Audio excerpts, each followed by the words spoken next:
Yo,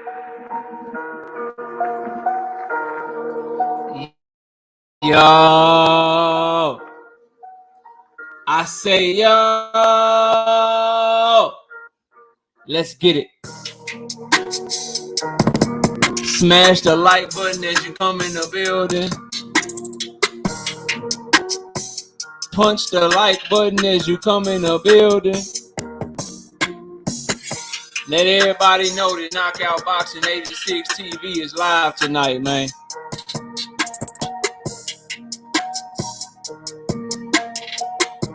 We 1 week away from the debate tourney. I can't wait to see who take on that money, bro. I can't wait to see who get that bread, bro. And look, this what the haters ain't know, right? I'm so 100 with it. I'm so real with it. If you look on the bracket, ain't no Errol, Spence, Terence Crawford topics. Ain't no Gervonta Davis versus Devin Haney topics. Cause I'm a judge. Those two debates, you ain't changing my mind, so why would I set somebody up for failure? They won't talk about that shit, though. They won't talk about how we got old school topics, new school topics, your school topics, her school topics. They won't talk about the work that we put in, bro.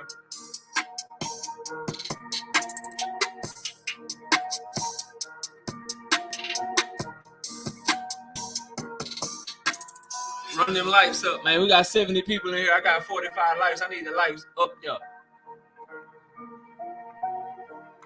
All the haters in the background, hit the likes. Some of y'all won't comment, but you watching. At least hit the like button. Dang.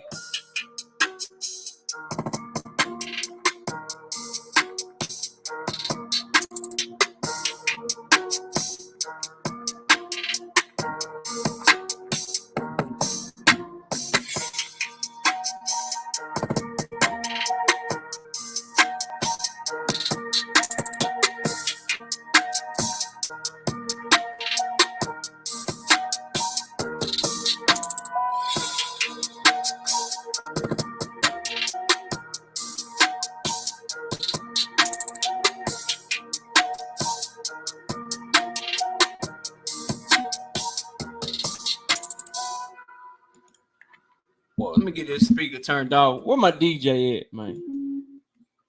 Where my DJ at? Let me find my DJ for y'all one time. Let me find my DJ so we can see who in the building and get this shit cracking.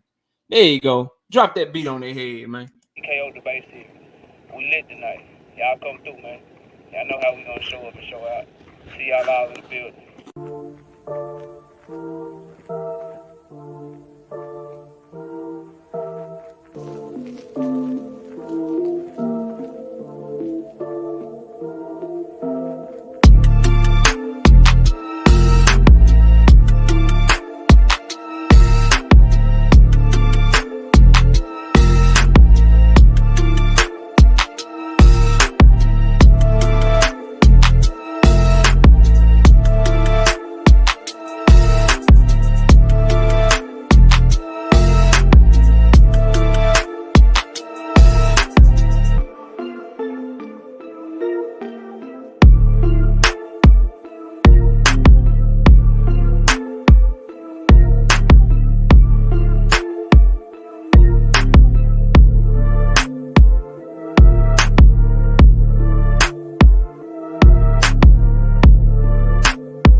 Yo.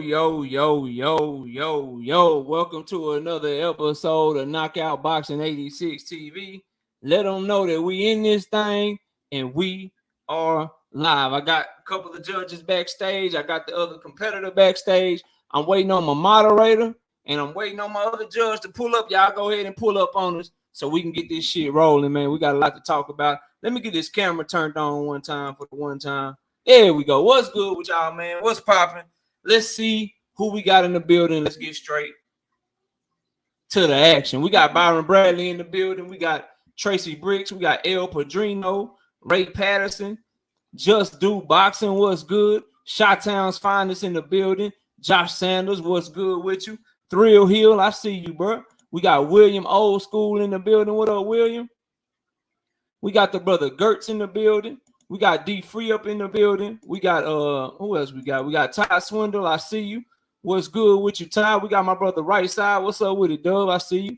We got my brother Truth Speaks, Black Truth 10 Hero. What up with it, bro? I see you in the building. Bullet Gibson done slid up in this thing. Daryl Deloach, what's up with it, Daryl? I see you, bro. Salute to you. Salute to you. Who else we got, man? We got Young World up in this thing. What's good with you? All the parties are here. I'll let y'all up in a minute. Let me get through this roll call, then we'll get straight to it. Sleepless JR, what up, bro? Ronnie Bravo in the building. What's good? Skinny 2 Liddy, what's popping with you, bro? I see you in the building. They call me CC, hashtag Courtney Bish 22. What up? AJ64, what's happening with you? Calvin Terrell, what up? Brother Huey Q, I see you. Zoom versus TWT, what's popping? Cassandra, Kevin Abinsets, what's good, bro? A1 Hoops on, my brother, what's popping with you, homie? Who else we got? Luca the Don, what's good, man? Salute. Think I spoke to you, but I don't mind speaking again. Airsoft in the Shelf, what up? What up with it? Bill's Boot Camp, what's up with it? Herbert Johnson, what's good, bro? Windy City Assassin, what's good? The Fix in the building, what up? Flawless Mentality and BE hosted by Dr. Mark. Dr. Mark, what up, man? Salute to you. We got Chef Sosa. We got Master Khalik. Man, y'all showing up heavy, bro. Big Ray, y'all told me y'all was tired of Spence Crawford, but y'all in this motherfucker. Boy, y'all ain't shit. Rozilla, what up, man? What's good? Y'all told me y'all was tired of Spence Crawford, man. D1, what's up with it, bro? Salute. Apparently not, shit. Kiro Black, what's happening with you, bro? Salute. Who else we got, man? I think that's about. Nah, it jumped on me. Hold on. I don't want to miss nobody. I appreciate y'all, bro. Eyes Boxing 22. What up? Marquis, I see you. I see you, Marquis. Cash Crypto. My brother Big Ray. What up, man? LeVar Cooper. Jerome King. I see y'all, bro. Y'all coming through heavy. Nardy, what up? In study mode. Yeah, you getting ready for next week. Yeah, we lit. It's gonna go down, bro. General Long, what up, man? I see you. Who else we got? Think that's it. We got Tech RD, what up? And let me see here. Quee, I see you. What's good with it, Quee? Salute to you. Bruce Gas, the OG. What up, Bruce? OG Bruce in the building. All right, man. I think that's good. Let me get everybody up here one time, and let's get this shit cracking, bro. Go here. Go there. Go there. Right there. And right there. The Boss Conversations. What up? What up with it, bro? NBA D Nights. What up? All right, man. Let me go around the panel real quick. Y'all introduce yourselves. If you got a channel, now's the time to plug your channel. And yeah, let's get this shit cracking. We're gonna go to Cam first. Cam, go ahead and let everybody know what you got going on, man. You on mute, dog. You on mute. One love to everybody in the building, in the panel, on the chat, man. It's Cam the Baptist, one third of the apostles, here to lay up the hands and spread the good news of this boxing. All right. Listen, we over at this boxing to you with my co-host, Pastor Gooch, and young Sugar Jada Wise, man. We here, man. We here to cook. Already, we're gonna go to Gooch. Gooch, go ahead and give your words, man. Let everybody know what you got going on, man. Man, it's the Goose to you, Mr. Goose to you. Y'all heard it. We had It's Boxing to you. 402 standing the fuck up. We here. All right, I'm gonna go to my moderator. The panel. I'm gonna go to my mod. What up, D Free? D Free. Let us know what kind of ship you running, man. What we doing tonight as the moderator, man. Man, I just want everybody to respect everybody on the panel. When the next man is talking, mute your mic and let that man cook.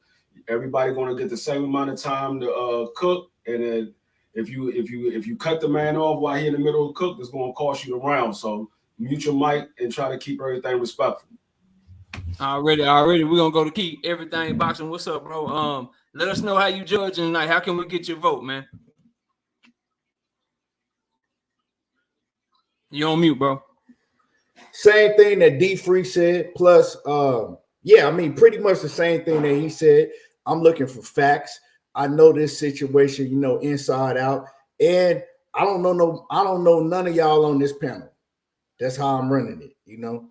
So it is what it is. Ain't no favoritism. I don't know nobody up here. And I'm just looking for facts and everything else that D Free said. So, you know. Already, we're gonna go to G5. G5, man. How can we get your vote tonight, bro? Man, salute to everybody. Let's have a good debate. How we can get the vote tonight? Stay on point. Again, if you have to correlate something else to the situation, make sure you tie it back up, put a bow on it, and land the plane. That's all we asking. You know what I'm saying? It's okay to correlate some things that might be in common, but make sure you put a bow on it and you land the plane and you stay on point and stick to the facts. It's just simple. And I didn't ask Gooch. Gooch, I forgot to ask you how we get your vote tonight. What you looking for? You on mute, bro. Like everybody else said, basically just stick to the facts. Don't cut nobody off. Let's go. All right, let me share my screen real quick. Educated Jab, I see you. I see you in the building. See you in the building, bro. Salute to you. You get this share one time. Y'all let me know when y'all can see it. We'll get this coin flip jumping and we'll get straight to the action, bro. We ain't wasting no time.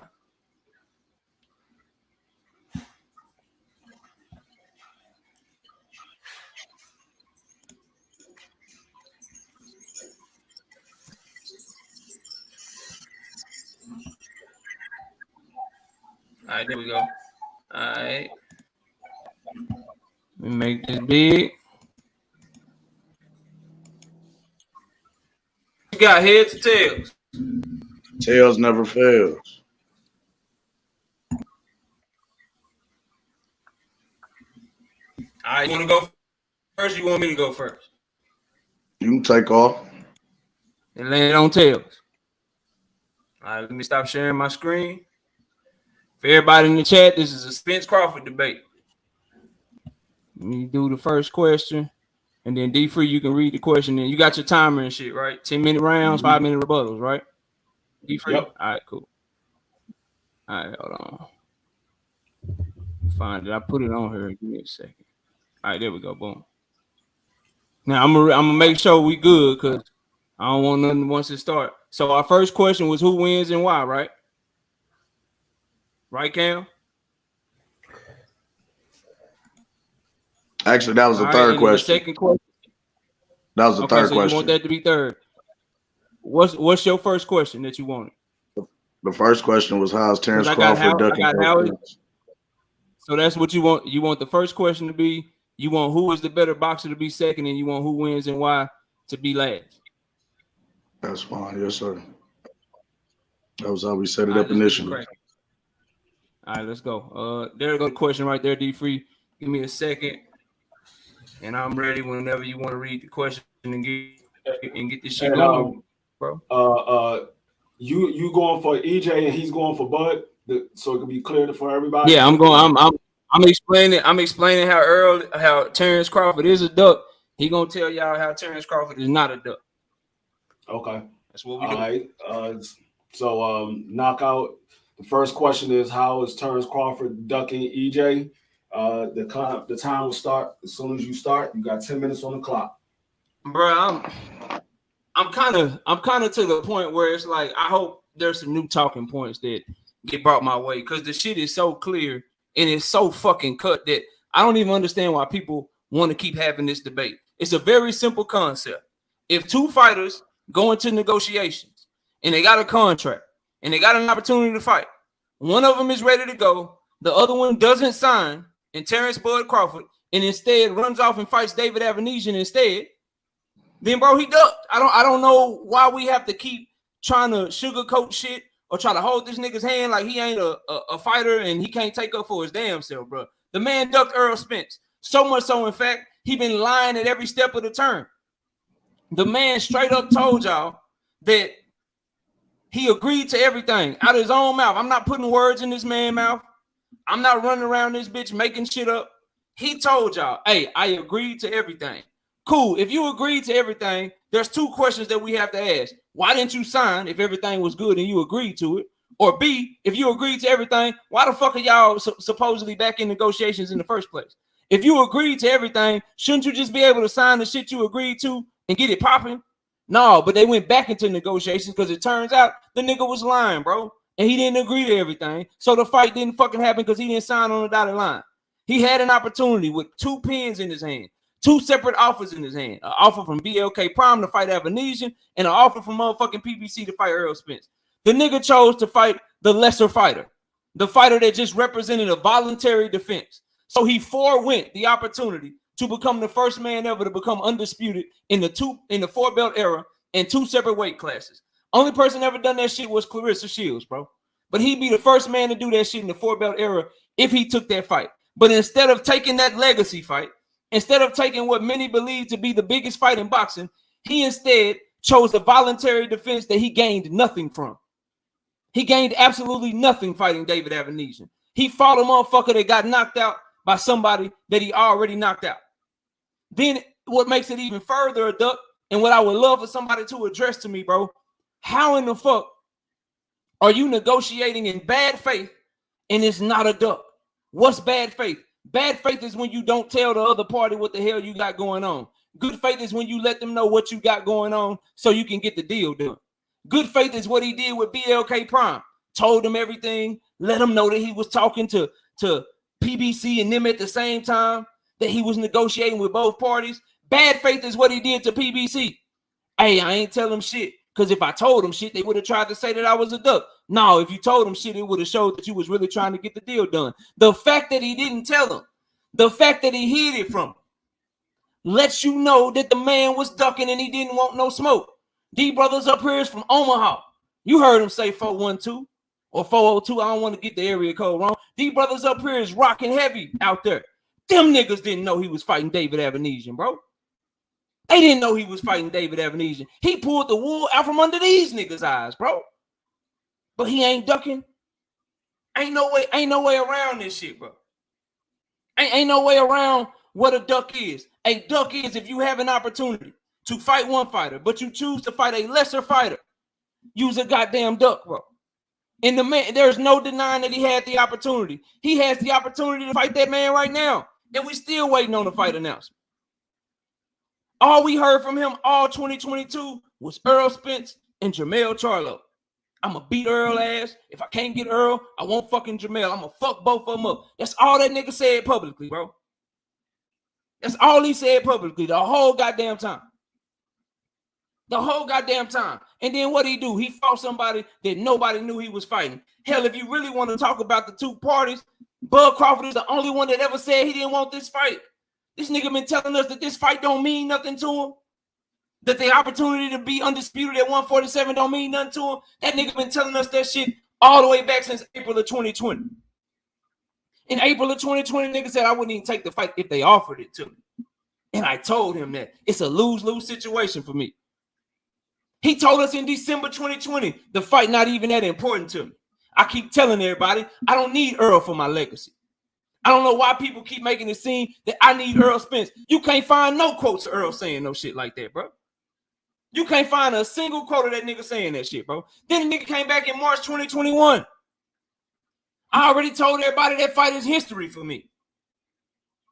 He been ducking Errol and acting like he don't want to fight for a long ass time.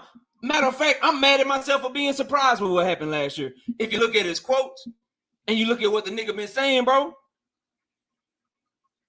Niggas say, they asked me, hey, if you get 50-50, you taking that shit with Spence? I don't even care about all those belts. I've already been undisputed. He been so 2020, at the beginning of 2020, the end of 2020, the beginning of 2021, this nigga been telling us that he don't want the fight for 3 years now, bro. 3 years this nigga been saying this shit, bro.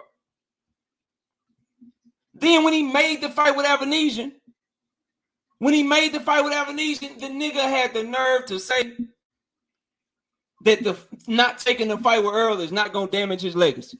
And he don't care about it. It'll just go down as a big fight that never happened. So you couple all of those quotes, and then you go look at his actions of what he actually did. Having an opportunity to sign the fight Errol and not doing it. But instead fighting Avanesian.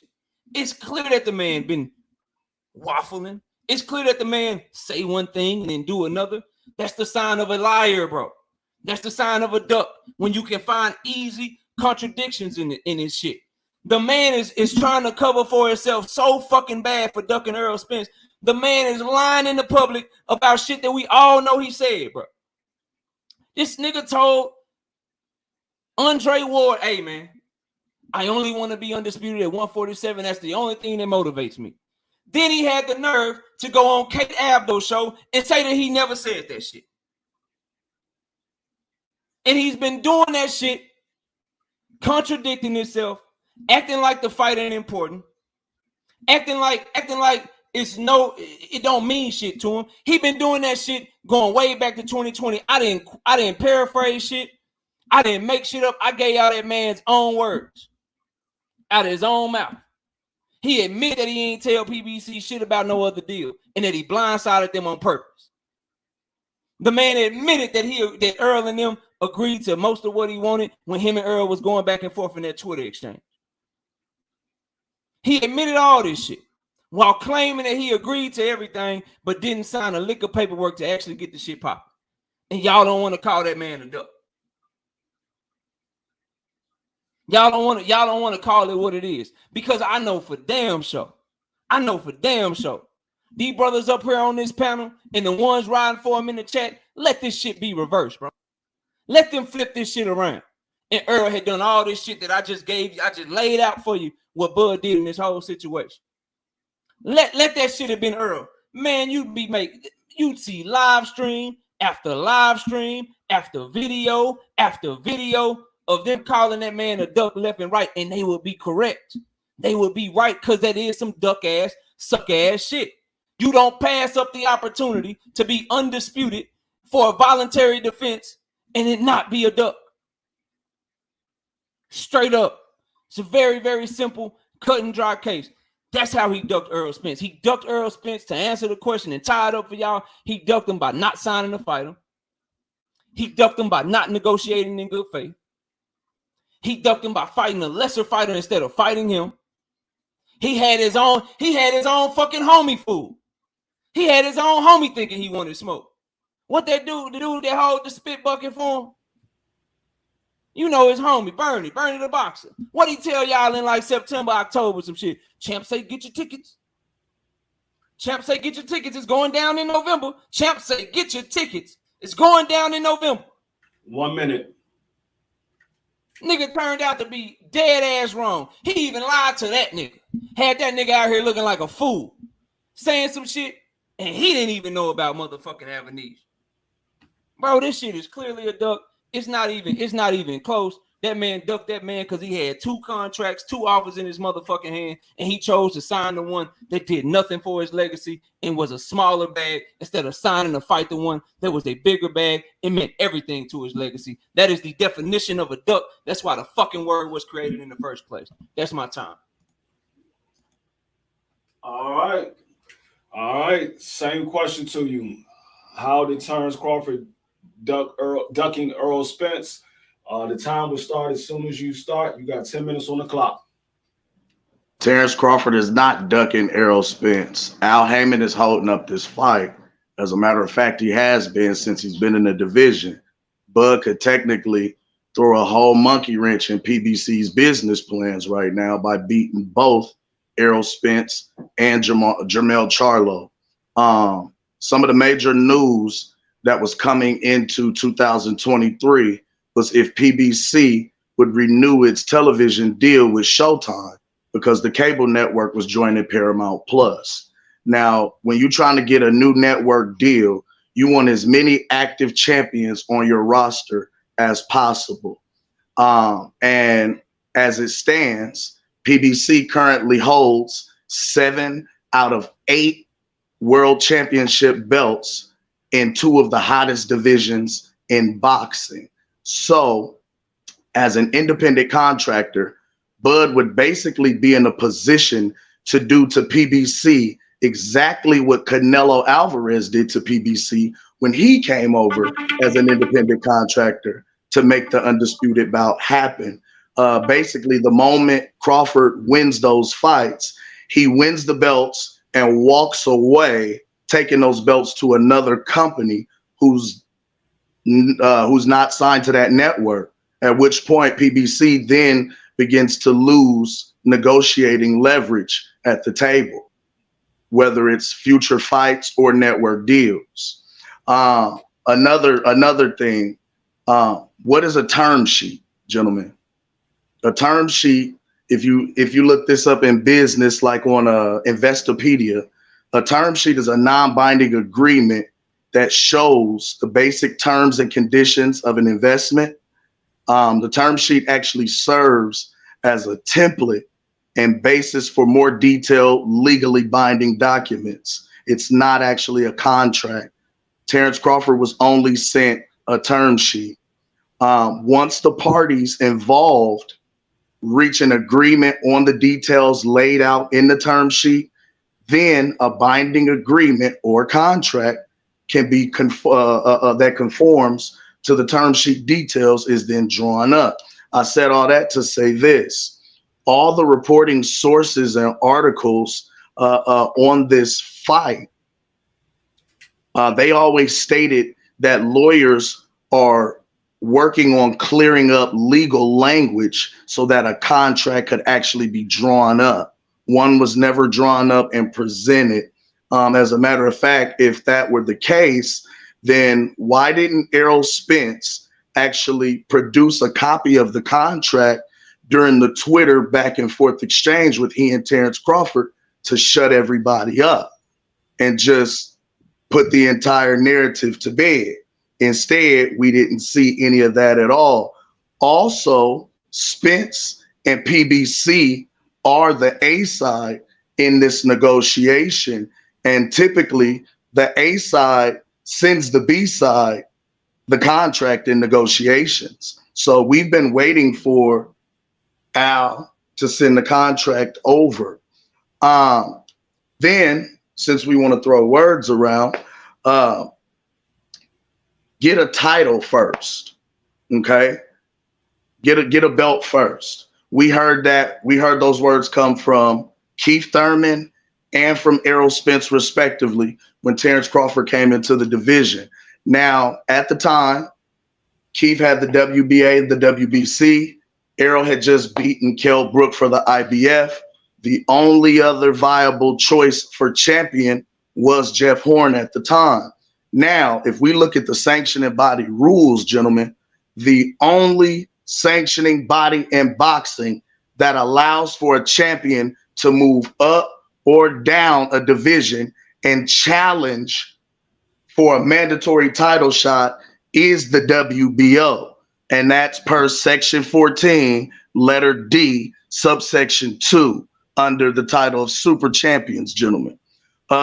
Meaning that Bud would have gone any other direction. He would have only been placed in the rankings. So if he would have jumped in the WBA, WBC, or IBF line, he would have only been placed in the rankings and would have had to fight his way up to become a #1 contender and receive a title shot.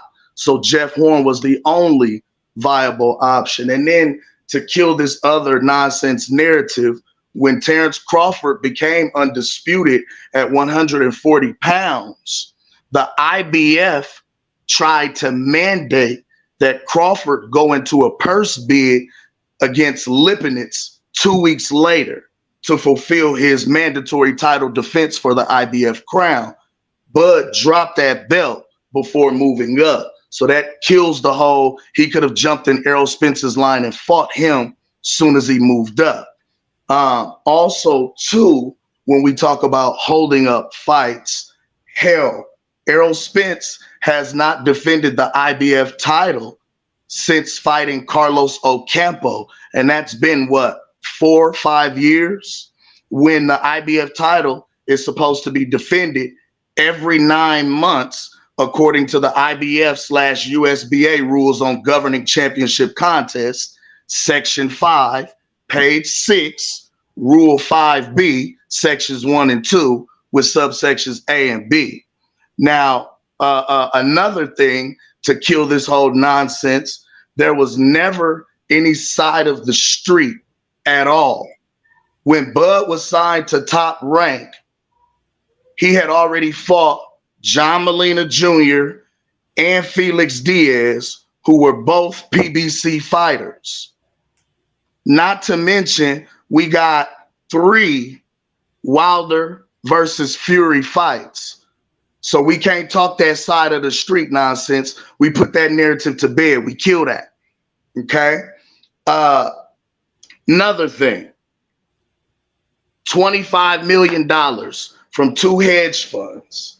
If a fighter is trying to duck another fighter, he is not going to actively go out and try and seek investors to grant both him and his opponent both their biggest payday in their career. Now, when we talk about the $25 million from 2 different hedge funds, we now find out that that was actually upwards of $30 million a piece for both Bud and Errol for the fight. And it came from the Saudis. However, we heard Bud say, Al told him, I'm not letting anybody touch this fight, which is actually a direct violation of the Ali Act, as Al is only an advisor. Because how are you turning down money when you're just the advisor, sir? That's illegal. I'm starting to feel played, ... Now, again, this ain't the first time he's turned down. Al has turned down big fights. We've seen, i.e., Deontay Wilder not sign the $100 million to fight Anthony Joshua. He's been advised by Al Heyman. How long did we not get the Floyd versus Manny fight because it needed to build up some steam so we can maximize the value of the fight? Who was Floyd Mayweather's manager? The genius, Al Heyman. Now, again, like I said, when Al told Bud, I'm not letting anybody touch this fight, the moment he turned down that $30 million, that screamed out to me and many other fighters. He's not confident in Errol, and he doesn't feel that either fighter is worth that amount of money, hence the no guarantee. Or the organization didn't have enough money, because we know he doesn't use his own money. He only uses network and sponsorship. Oh, yeah, and let's not forget, if a guy is ducking you, he wouldn't be constantly calling you out, making Twitter posts. He went as far as to petition the WBC to become his mandatory. You don't do that to another champion if you're not trying to make the fight. That's my time. All right, Knockout. You got 5 minutes for your rebuttal. The time starts as soon as you start talking. All right, bro. So let me count the ways. Like, none of this shit makes sense. So, number one, bro, Al Heyman is holding up the fight, but he's the one that keeps sending offers to this dude. He been sending this man offers and trying to negotiate with this man since May of last year. Dog, it's May 2023, bro. He started negotiating with this man in May of 2022. He's the one holding up the fight, but he's the one sending the offers. Seems like if he was holding up the fight, he wouldn't be sending offers to him. So the Paramount Plus shit The Showtime shit, Al Heyman holding up the fights and he's scared. PBC holds 7 or 8 belts and they trying to keep Bud from running off with him and all that shit. That makes no fucking sense, bro. They're the ones sending this man an offer. He's the one turning it down. He's the one going to take other fights in between. He's the one asking for more shit. So I don't understand none of that shit, bro. That shit makes absolutely no sense. Then you started bringing up Crawford at undisputed at 140. He couldn't drop the belt. Spence hasn't defended the IBF title. First on the Crawford point, bro, I didn't even say that. You was talking about shit that I didn't even say that didn't even make no sense to your argument, bro. You brought up the WBO sanctioning body rule. I didn't even talk about that shit, bro. So I don't understand what the hell you talking about. Then you got up here, y'all get up here and y'all get emotional and shit, and you get to lying. You get the line and saying shit that's not true. You said out your own mouth, Spence has not defended the IBF title since he defended it against Carlos Ocampo.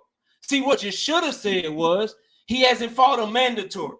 But every fight that he's had since then, when he's been an IBF champion, the title was on the line. He was defending his IBF belt against Danny Garcia when they fought. His WBC and IBF was on the line. He was defending his IBF belt when him and Urdinas Ugas fought. Urdinas Ugas is WBA, his IBF and WBC. He's defended that belt multiple times since the Carlos Ocampo fight. You got to get your facts straight, bro. Like you gotta make sure that you know what you're talking about. Then the majority of your sources, $25 million he had for the hedge fund, $30 million from the Saudis. This guy's calling you out. People don't call you out and then just duck you. All that shit you said. You're talking about the words of a proven liar. That's what you're arguing. You're basing your argument off of someone who lies and changes his story multiple times. You didn't address the fact that he said multiple times he didn't even want to fight because you got no rebuttal for it, bro. Ain't no comeback from that shit. So to act like he's telling the truth when he said, well, Al said this. Well, Al said that. Well, you also get in front of us and you lie on a regular basis. And you have your team lie on a regular basis. So this notion that his words hold any weight, I bet you this. I bet you can't tell where the $25 million come from. And all of a sudden, magically, I want to see the report about this $30 million from the Saudis and shit. I want to see this shit. I want to see the report from a verified source. I believe that's just some more shit that you're making up. You got time because I'm not done with my rebuttal. I want to know the source where that shit come from. That's what I want to know in your rebuttal round. I want to know where you got that shit from. Then you said no contract was ever drawn up. And if Errol wanted to expose Bud, he could have just showed the contract. Well, didn't Bud come out publicly trying to cover his bases first with that whack-ass IG live? Didn't he try to cover himself first? Why didn't he post it? And then Errol said what he said and then dropped the mic on his ass. Hey, if I'm lying about giving them transparency, if I'm lying about we agreed to everything that he wanted, if I'm lying about anything that I'm saying to you right now, he got the draft. Tell him to post it. He ain't call Errol a liar. That ain't proof enough for you. He didn't say Errol was capping. His response, but yeah, when did you agree though? But yeah, when did y'all? 1 minute. So the nigga admitted that they was agreeing to giving him what he asked for. But you don't want to talk about that shit though. You don't want to bring that shit up. So in closing, bro, to wrap this shit all up again for the judges, man. This is what you got. Take your feelings out of it. Take your favoritism out of it. You got a fighter in Bud Crawford who got a motherfucking contract on his plate to fight Errol Spence Jr. He got another contract on his plate to fight David Avenesian. Errol Spence gives him a shot at something that's boxing immortality that no other man has done. David Avenesian gives him the same shit the Mean Machine gave him. A motherfucking voluntary defense. He chose to fight David Avenesian instead of fighting Errol Spence. Some motherfucking duck, bro. I don't know why this is even a topic. That's my time. Time. All right, you got 5 minutes for your rebuttal. Time starts as soon as you start talking.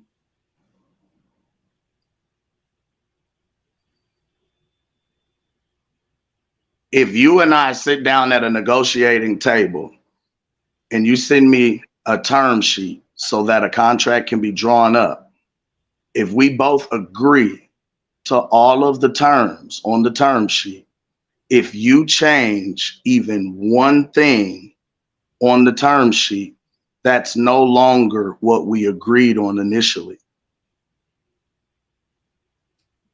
What you're failing to talk about, sir, is how the date was changed, how we went from the November 19th date in 2022 to first quarter of 2023. We heard a couple guys on a couple different channels talk about the first quarter being February 4th of 2023. That wasn't the date that was agreed upon, sir. It was November 19th, remember? So if me and you agree on November 19th, and I'm waiting for you to send me a contract, but instead you send me another term sheet with another date on it, that ain't it. So now we got to go back to the drawing board and negotiate again. What you're also failing to express is how when Terence Crawford came out and spoke on the live, he was actually speaking in response to all of content creators like yourself, D-Town Boxing, Manager Marty, Fanan, Blue Blood, so many different guys who have been making video after video, hundreds of videos some of these guys made, speaking negatively upon him. As a matter of fact, when he was signed to Top Rank, he couldn't get the Errol Spence fight because he was on the other side of the street. He was on the wrong side of the street. However, when Jeff Horn had just beaten Manny Pacquiao for the WBO crown, Errol Spence made a post stating that he was looking at food and then went on to make an interview stating that he would be happy to make the bout with Jeff Horn and unify the division. He then jokingly stated if Bob Arum is willing to offer up and sacrifice him like that. But y'all don't speak about that part of it. Then you talk about titles and belts and stuff like that being on the line. Bro, Errol has only had 28 fights, 29 fights. He didn't get a title shot until his 22nd fight against Kell Brook. He's only got about 6, 7 title defenses. Bud's been in at least 15 or 16 bouts where a belt has been on the line, whether it was his belt, a vacant belt, undisputed, or otherwise. A title was on the line.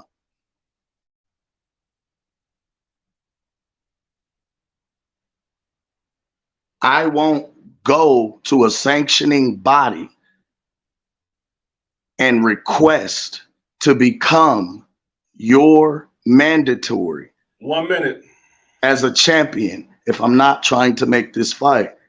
You can go back and look that up. It was reports about it. So you can't say this man is ducking this fight. That's cap. And then again, when he went in the Instagram live, he spoke about how weeks, almost months drug on between him and Al's interactions. That's holding up the time. That's holding up the fight. The date is getting closer and closer and closer. But it's taking weeks for me to get back to you, months for you to get back to me. How is that me holding up the fight? All I've been doing is fighting my mandatories. The A side sends the B side the contract. We're waiting. When you don't offer me no money and I don't eat, and then we hear guys say the back end money takes a long time to get there, I'm gonna go get some money to feed my family and then spin the block to come holler at you again. Time. All right. Judges, that was a good round. I'm gonna go to G5 first. G5, who you got and why? Salute both gentlemen, man. Hey, way to crank up a debate, man. I like what I'm hearing from both. Now, my only thing, Cam. So we don't know factual proof who stepped away from the negotiations or with the term sheet. We don't know who did it. like since we don't know who did it, I can't, you know, that's kind of like we don't have no proof on that, bro. You know what I'm saying? You was cooking, and that kind of, you know, killed my argument or took off on that round for me. And also, when you said that he hasn't defended the belt, you know, so based on the facts, like I can't give you that one. I'm gonna lean towards KO on this one. Uh, that's the only thing I had you on that round, but once those came up, I got to go with facts. We can't prove that. All right. We got 1-4 knockout. All right, we're gonna go to ETB. Who you got in this round and why? So I'm gonna keep it 100. The first round, it wasn't even close at all. Knockout, he was speaking facts. He was telling y'all what the man said, what Terence Crawford said out of his own mouth. And my man up here, most of the stuff he was saying, keep it real, it had nothing to do with the question, you know. So yeah, knockout won that round easy to me. It wasn't even close. All right. And the last judge, what's your name again? All right. Mr. Goose to you. Okay, who you got in this first one? Man, I got Cam. He was spitting the facts. Then it's like knockout. You always, I don't know, I ain't gonna say you always, but what you were saying, y'all speak on what Terence was saying, but when Errol Spence, you know what? This is not my debate. I get on the Cam. I'm gonna leave this alone. All right, so we got 2 for knockout. Why you in the middle of that? You can get it too whenever you want to. Just let me know. All right, we got 2 for knockout. Knockout got that first round. So we're gonna go to the next question, knockout.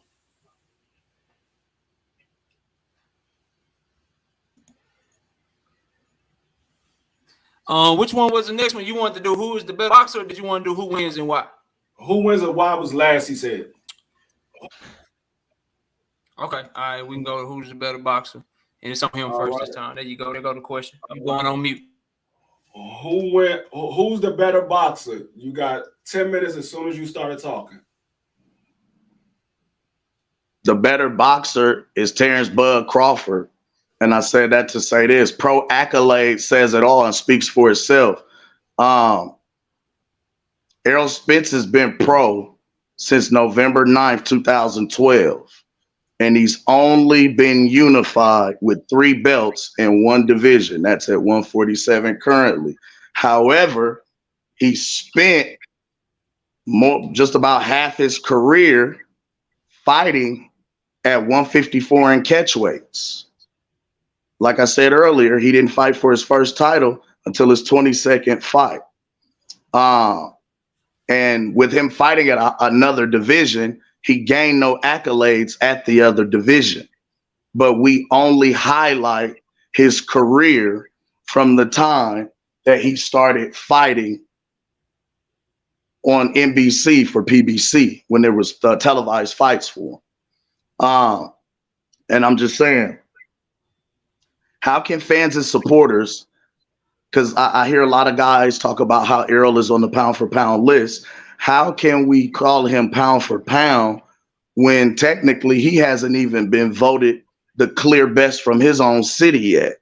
In terms of accolades, Errol Spence is simply Donald Curry with pay-per-view sales. If you know anything about boxing, Donald Curry is a D-Town boxer who was a welterweight, who was unified in the division with 3 belts. On the other hand, Terence Bud Crawford is a 3-division world champion. So he's had belts 135, 140, and currently at 147. He's a 2-time lineal champion, meaning he's the man. To be the man, you got to beat the man. 3-time WBO super champion since, a 2-time WBO super champion, excuse me. He was undisputed at 140. He got voted Fighter of the Year in 2014. I mean, the man won a freaking ESPY award, bro. for his accomplishments and for his accolades in the ring. What else? I mean, for those same accomplishments and accolades, he's been crowned pound for pound #1 for a very long time. Hell, we even dubbed March 4th as Bud Crawford Day because of the man's accolades. But I said all that to say this. When we look at it overall, Terence Bud Crawford is 5th overall in the sport of boxing, period, according to CompuBox numbers, in the categorical leaders position with 46.2% power connect percentage. Errol is 10th with 45.4. Bud is also 7th on CompuBox in all of boxing in the categorical leaders position for fewest opponent total punches landed per round at 7.5. So he's defensively responsible. He's more defensively responsible and gets hit less than Errol. He's a better boxer overall. Let's look at also in the CompuBox numbers. He's 10th overall in the sport in the categorical leaders position for lowest opponent power punch connect percentage, meaning the power punches that his opponents are throwing are only landed 26.2% of the time. Now, when we look at it, accolades say it for themselves. They speak for who does what. But according to y'all, belts don't matter. How can you say belts don't matter when we're currently arguing about undisputed with all of the belts on the line? That makes no sense to me.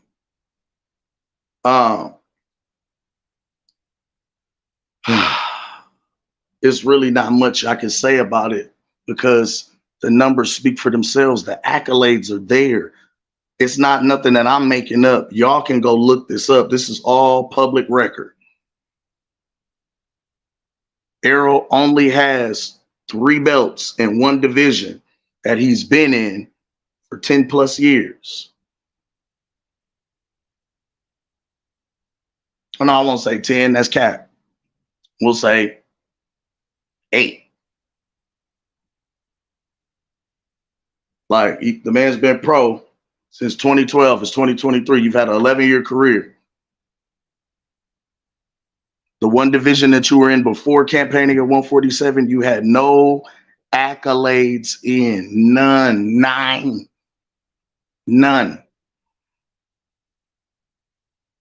We won belts in prior divisions and cleaned out and became undisputed in another. Looking to do it a second time. That's accolades. That shows you who's the better boxer. The man is 100% in his knockout percentage since being at welterweight. We've seen Terence Crawford fight more ways, more styles. We've seen him fight orthodox. We've seen him switch. We've seen him fight slick as a counter puncher. We've even seen him start to come forward on guys and walk guys down. But I said all that to say this. We've seen Terence Crawford fight through adversity.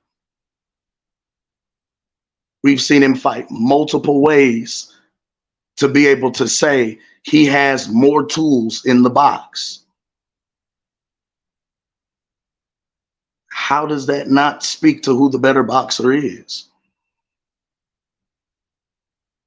Better skill set gives you more accolades in the sport because you're winning. It's my time, man. All right, knockout. Time start. This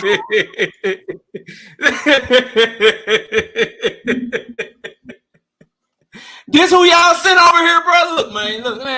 I was nice in the first round, but let's point out all the fucking cap, bro. Like, y'all come over here and y'all say y'all want shit, but you really don't want what you looking for. You really don't want that shit because you come in this bitch and you forget who you talking to. Y'all only watch Bud. You only know about him, and so you don't really watch boxing for real. You had the nerve to say that Errol Spence fought most of his career and half of his career at catch weights in 154. You big homie, I bodied him on that already. The man fought at 154 one time. I encourage all of the fucking judges. I encourage everybody that's in the chat, go look at Errol Spence's box rate while I'm cooking this shit, man. The man, this, bro, all right. Then you brought up WBO Super Champions, Undisputed, Lineal, 3 division champions, ESPY Awards, accolades making you the better boxer. I don't know about y'all, but Leo Santa Cruz is a 4 division champion. I don't know about y'all, but Leo Santa Cruz is going to the Hall of Fame. Tank Davis is a 1 division, 2-time champion. Leo Santa Cruz got accolades that shit on Tank Davis left and right. Who's the better boxer? Canelo Alvarez is a multiple division champion around this motherfucker. He undisputed at 168. Dimitri Bivol is a 1 division, 1 belt motherfucking champion around this bitch. Who the better boxer between Dimitri Bivol and Canelo Alvarez? So take your accolades argument, ball that shit up, bro, and please come back with a stronger rebuttal because your shit just got crumbled to pieces in 2 sentences. Now, let me tell y'all why Errol Spence is the better boxer than Terence Bud Crawford. Because he's the more fundamentally sound boxer. These guys are both in their mid-30s. They're both in their mid-30s. When you get in your mid-30s, your athleticism, which Bud Crawford depends on a lot. Your timing, which Bud Crawford depends on a lot. Your ability to counterpunch, which Bud Crawford depends on a lot. Those things wane. They go away because Father Time is undefeated. The older you get, you hold on to your fundamentals.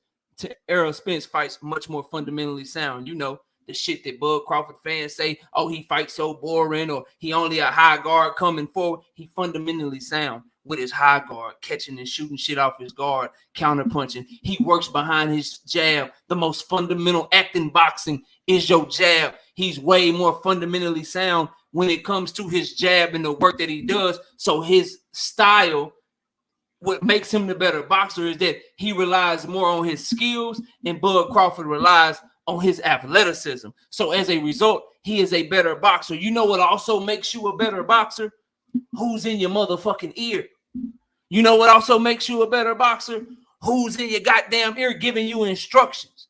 Bud Crawford don't even trust Bo Mac. That's why he ain't his manager no more. Bud Crawford don't even trust Bo Mac.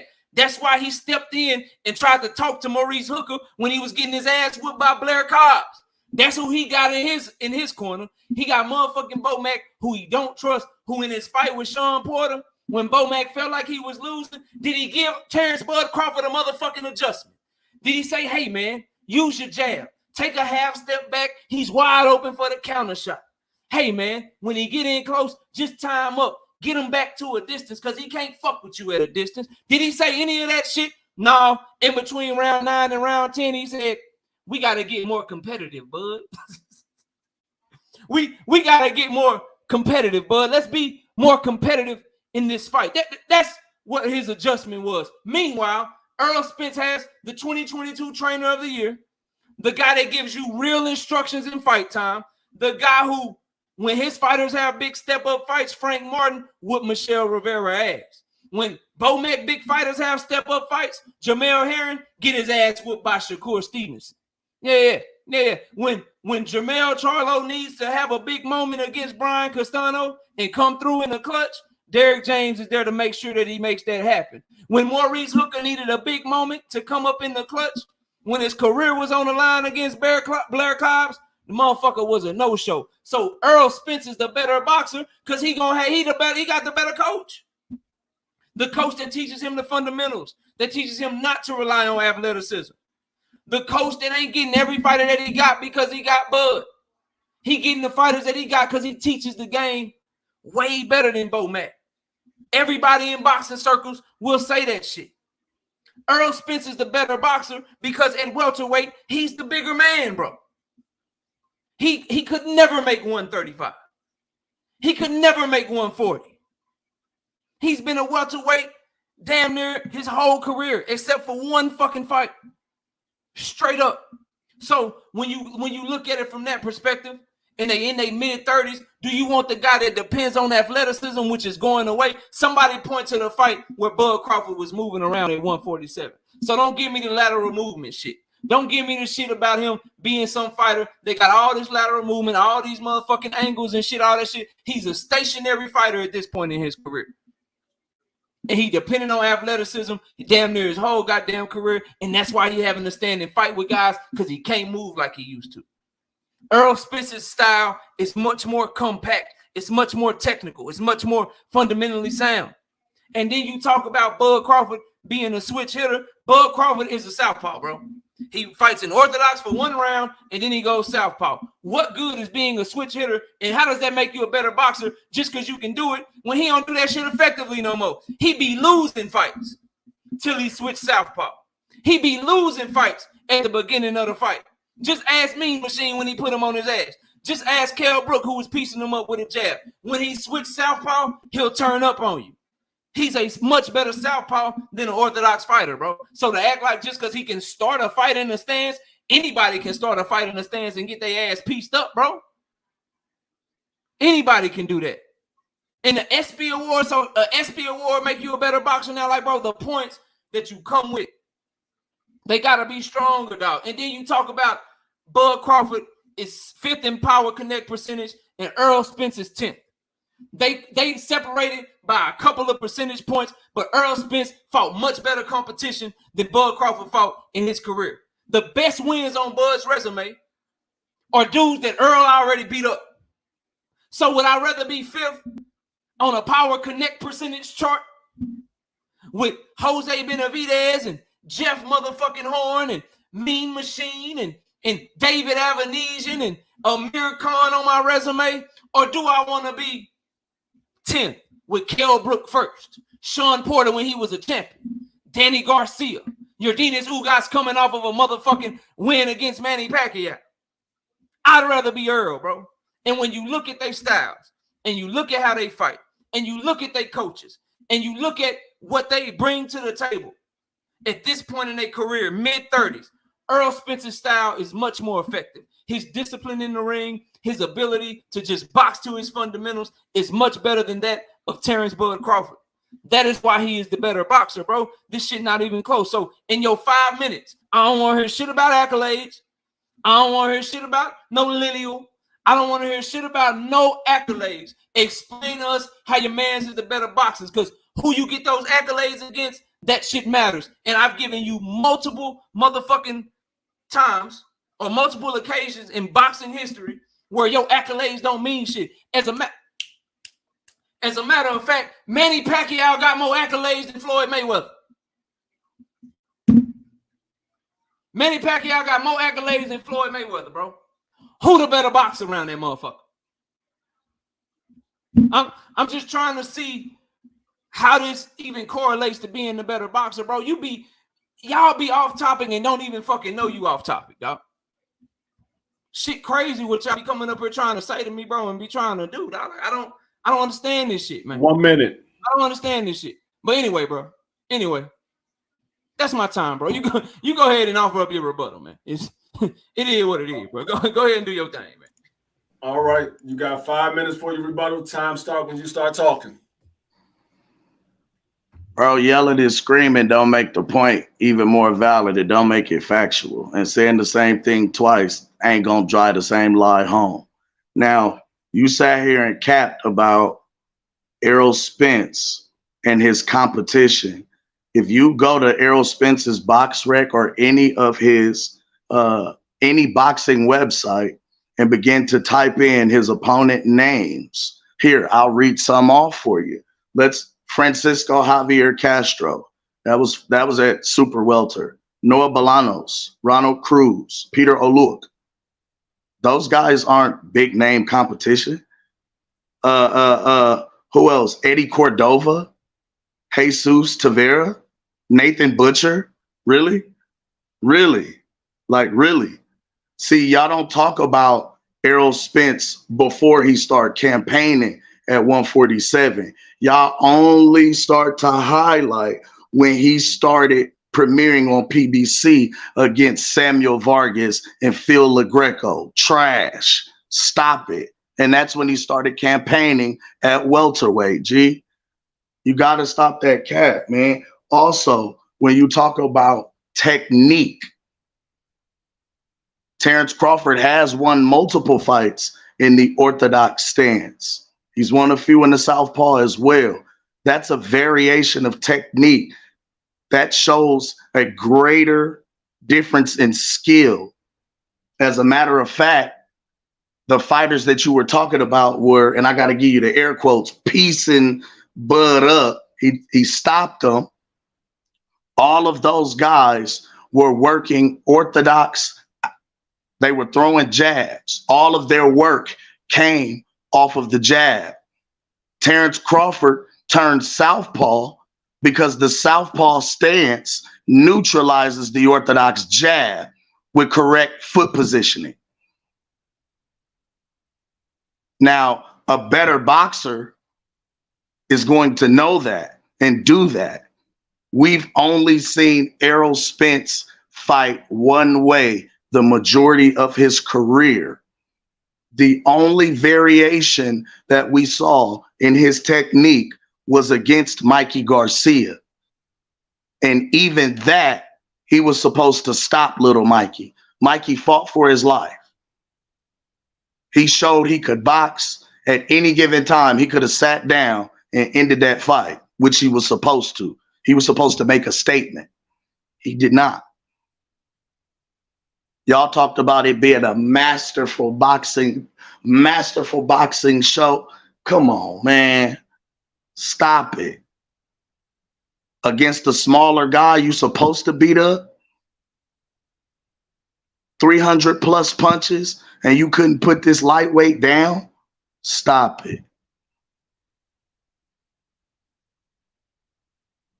We're 100% with our KO rate at 147. Y'all talked about him being, Terence Crawford being light in the ass and how his power, y'all were worried about how his power would translate when he came up to the division. It's translated awful well. He's been stopping shit. And the one thing that I have to say about it is every time that the fight is made, regardless of who the opponent is, we hear all of the different opposition out here saying how Terence Crawford's going to get exposed. This is going to be his biggest fight. We know he's going to win, but when he goes out there and makes these guys look average, it's a built-in excuse. That's my time, man. All right, Knockout, you got 5 minutes once you start talking. Man, I want to meet the people that said Terence Crawford was going to get exposed in the level of competition he's been fighting. I ain't met him. I ain't met nobody talking about Bud going to get exposed by anybody that he been fighting. But then you brought up his 100% KO rate at 147. Bro, that, again, like these damn talking points, bro. That shit don't make you the better boxer. Edgar Berlanga has a higher knockout ratio than motherfucking Canelo Alvarez. He ain't a better boxer than him, bro. So what you doing with your knockouts, it matters who you knock out, when you knock them out, the level of fighter that you're knocking out. Simply knocking out tomato cans does not make you a better boxer, right? That's cap, bro. That's cap. You know what you did say, though, that I agree with? Bud turned southpaw to neutralize the jab when he fighting these orthodox opponents. If his ring IQ so motherfucking high, why don't he just start off with southpaw then? Y'all never have a fucking answer for that. If he knows that's gonna neutralize what they do best, and he knows they be having good rounds against him early in the fight, why ain't he tried something different yet? And then you brought up him winning fights at orthodox. You're right, he won multiple fights in orthodox 6 years ago. 6-7 years ago. You goddamn right. He was fighting in orthodox. Yeah, he showed us that shit 6-7 years ago. So congratulations to him. And then again, bro, y'all keep coming up here and you tried to tell me that I'm capping when you were capping. Dog, it's up there like he said for everyone to see. Errol Spence has never fought over 150 pounds except one time. The majority of his fights are at welterweight. The man went from saying that most of his fights were at welterweight or super welterweight and catch weights when the man been fighting at welterweight, 148, 149, and then 147 his entire career. That one fight, I believe, was Chris Van Herring. Y'all can correct me if I'm wrong. I think they weighed in like 155, 156 or some shit. So I don't understand this shit about this infatuation that we got with Spence's weight and how that makes him not the better boxer. And you brought up dudes from way back when. You don't want to talk about Sean Porter and him fighting him first. You don't want to talk about him fighting Kell Brook first. You don't want to talk about Danny Garcia. You don't want to talk about your Dinas Ugas. The guy that your guy, Bomac, called a beast. The guy that your guy, Bud Crawford, said was better than Sean Porter. Said, why would I fight Sean Porter when I can fight a Ugas? Many people felt like Ugas won that fight against Sean Porter. So Errol is doing it against better competition, and he's doing it in a much more fundamentally sound way. And then you got up here and you capped again. The only time that Errol showed any variation to his game was Mikey Garcia. He fought at a distance with Mikey Garcia, worked his jab, and kept him at bay and showed that he was the better boxer. He used his feints and footwork against Danny Garcia to make him punch first, and he out-counterpunched the counterpuncher. He fought in a different way against Sean Porter because Sean Porter forced the fight on him and made him fight on the inside while being on his back foot and having to turn Sean Porter to keep Sean Porter off of him. He fought in that way too. Then he pressured Dinas Ugas, and he made the fight on the inside and showed an uppercut that you or nobody else knew that motherfucker even had. That's a lot of goddamn variation for a guy that you say fights one way, bro. And congratulations for not bringing up motherfucking accolades no more because that shit got killed in your opening statement. So at the end of the day, bro, Errol is the better boxer because he's more fundamentally sound. He's gonna be the bigger man because Bud Crawford has made weights that Errol Spence couldn't dream of making. So he's bigger naturally. And on top of all of that, when push come to shove, and it's a tough fight, or it's going either way, and it's hanging in the balance, Errol Spence is the better boxer because he's gonna have a better voice in his ear. He got the better coach. He gonna have a person that's gonna be able to give him the adjustments. Bud gonna be out there motherfucker on his own the whole goddamn fight. So it's very, very clear to me who the better boxer is. I got Errol all day and all night because he's bigger, more fundamentally sound, got a better jab, and he is going to be the stronger, bigger man the night of the fight. Very, very fucking simple. That's my time. All right. That's the end of round 2. Go to the judges, see who y'all got and why. I'm gonna go to my man over top of me, Gooch. Who you got in this first round and why? He dropped off. All right. I'm sure he'll be back, bro. I'm sure he'll be back. Just go to the other judge, and then Let me go to Keon first. Good round. You know, a man up top. He started off by explaining why he felt that Bud was the better fighter, and he was talking about his accolades. Then he went to that. He's won multiple fights in orthodox and in southpaw. But one thing I was looking for him to give me is what fights were those? What fights did he win in orthodox? But overall, it was a good round from him. He gave, he came with some points. But when he went to Errol Spence's resume, right, he went all the way down to when Errol Spence began his career and started naming off names. That really didn't tell me who the better boxer was. Knockout on his end, he came and he said, why he felt that, Errol Spence was the better fighter. He talked about how he was more fundamental. He talked about how his resume was, how he had a more solid resume. And so overall, Knockout pretty much knocked down everything my man said on his rebuttal and throughout his round. So to me, I gave that round a knockout. All right. We got one for knockout. All right. I got one for knockout. We're gonna go to Gooch now. He's back. Who you got in this round and why? Man, that round right there, like, I'm going with the accolades, but I guess we can't go on the accolades on this channel. So the facts of the CompuBox, I mean, but I guess that don't mean nothing. So my only question, my question would be like, I don't know, bro. I get on a draw. I just don't get this shit. I don't get this shit, bro. Okay, we got it 1-1. All right, G5, who you got in this round and why? I'll say this. When I'm looking for the better boxer, I mean, accolades, that's cool. You know what I'm saying? But I want you to really break down why he the better boxer. You know what I'm saying? Accolades, that's cool. Honestly, that's great. But in the ring, I want to know why he's the better boxer against Errol Spence and break that shit down. Um, I do feel like more so it's like it's catered to accolades. And we want you to break down, really thoroughly break down his skill set and why he's gonna beat him. Not so much of his percentage and things of like that nature. So the question, who is the better boxer? We need to know why. Why? Oh, he got a great trainer. He has these skills and he has a team around him that's gonna put a game plan together to make sure it's successful against Errol Spence. I think that Errol Spence lacks this and this and this, and Bud does this so well, so he'll be successful. That's letting me know and breaking down who the better boxer. I feel like KO gave a better. Oh, he got his coach. Earl did this, and then he explained some of the stuff on the resume as well. So I'm leaning with KO on this round. I just feel like he gave me more of what the question asked.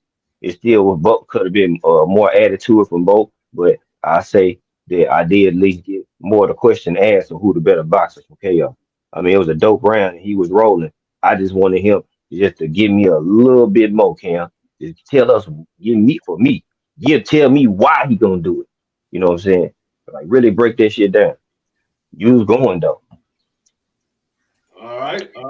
Let me catch these super chats real quick, y'all. Then we'll continue. 1 second. Got to put the little thing in the all right, so shout out to Stephen Fields with the $2 in super chat. He say knockout getting pieced up by this dude. Saluting the super chat. I appreciate you. Shout out to I'm Here for Boxing. Became a YouTube member. Appreciate you, bro. Appreciate you rejoining up, man. Check out the prediction. We got the Devin Haney Loma prediction up. I just asked all my members, don't let them know who I'm picking yet. All right, don't let them know who I'm picking. That shit will be done. You know what I'm saying? When I drop it to the public. Shout out Kelly Thompson with the $5 in super chat. Say, my dude walked himself into a trap, bringing up CompuBox. Then Kelly Thompson back in the super chat. Says we've never seen Bud fight on the inside though. And then shout out to Rozilla Jones in the super chat says nigga Bud fight on free TV. And did he say in the SP? And then shout out to Ricky Williams hashtag TWT with the $5 in super chat says all this can be proven when Bud signed to fight EJ. Oh wait. All right, man, that's all the super chats. We can get to the last round. Let me put it up on the screen one time. All right, there we go. All right. We got a 2-0 knockout. We'll see if knockout can go for a clean sweep. The last question on the screen is who wins and why. Knockout, you got 10 minutes when the clock starts when you start talking. Errol wins for a few reasons. Number one, Bud Crawford is not the same fighter that he was at 140. So he's gonna have to sit down with Errol. He don't move like he used to. He doesn't have that same lateral movement that we saw him do so well against Victor Postol. I ain't seen it. Now I'm sure my counterpoint will try to argue that he don't do it because he don't have to, or he don't do it because he just want to go for knockouts or some bullshit like that. But I don't know any fighter that's gonna run around this bitch and just volunteer to stand in front of somebody and get hit when they can make the fight easier. So I'm going to say that it's 35 years old, father time, amateur career, almost 40 fights. Think he got like 38, 39 fights now, if memory serves me correctly. So Errol will win the fight because Bud will have to stand in front of him. He won't have to go looking for Bud. So that would be one point. The other point is there's a saying in boxing, and most boxing aficionados, they know this shit, bro. When it comes to two fighters that are very good, two fighters that are seen to be on the same level, more times than not, what happens is the big fighter that's a good boxer, usually beats the smaller fighter that's a good boxer. That's usually what happens in the sport of boxing. So that would be another reason that you would have to lean towards Errol Spence in this particular question, in this particular debate. The other thing that I find very, very important in this matchup is that they start way different. You see Errol start, he coming pumping the jab. He start fast. He start running up rounds early. He get that work rate going. And it only increases as the fight goes on. And then it's like a motherfucking boulder or snowball that just keep rolling downhill, getting bigger and bigger and bigger and bigger until you look up round 7, round 8, man throwing 90, 100 punches per round. Bud Crawford starts slow. So if you break down the fight, logic will tell you, data will tell you, Bud Crawford may take a couple of rounds to get going. He may look up and be down 2 rounds to 0, 3 rounds to 0, 3 rounds to 1 in the first 3 or 4 rounds of the fight. And Errol Spence ain't Kell Brook, bro. He not Mean Machine. You ain't finna start off losing to him and then all of a sudden just come back and do it. Like, he ain't them guys, bro. So that's another reason that he would win, is because he's a faster starter than Bud.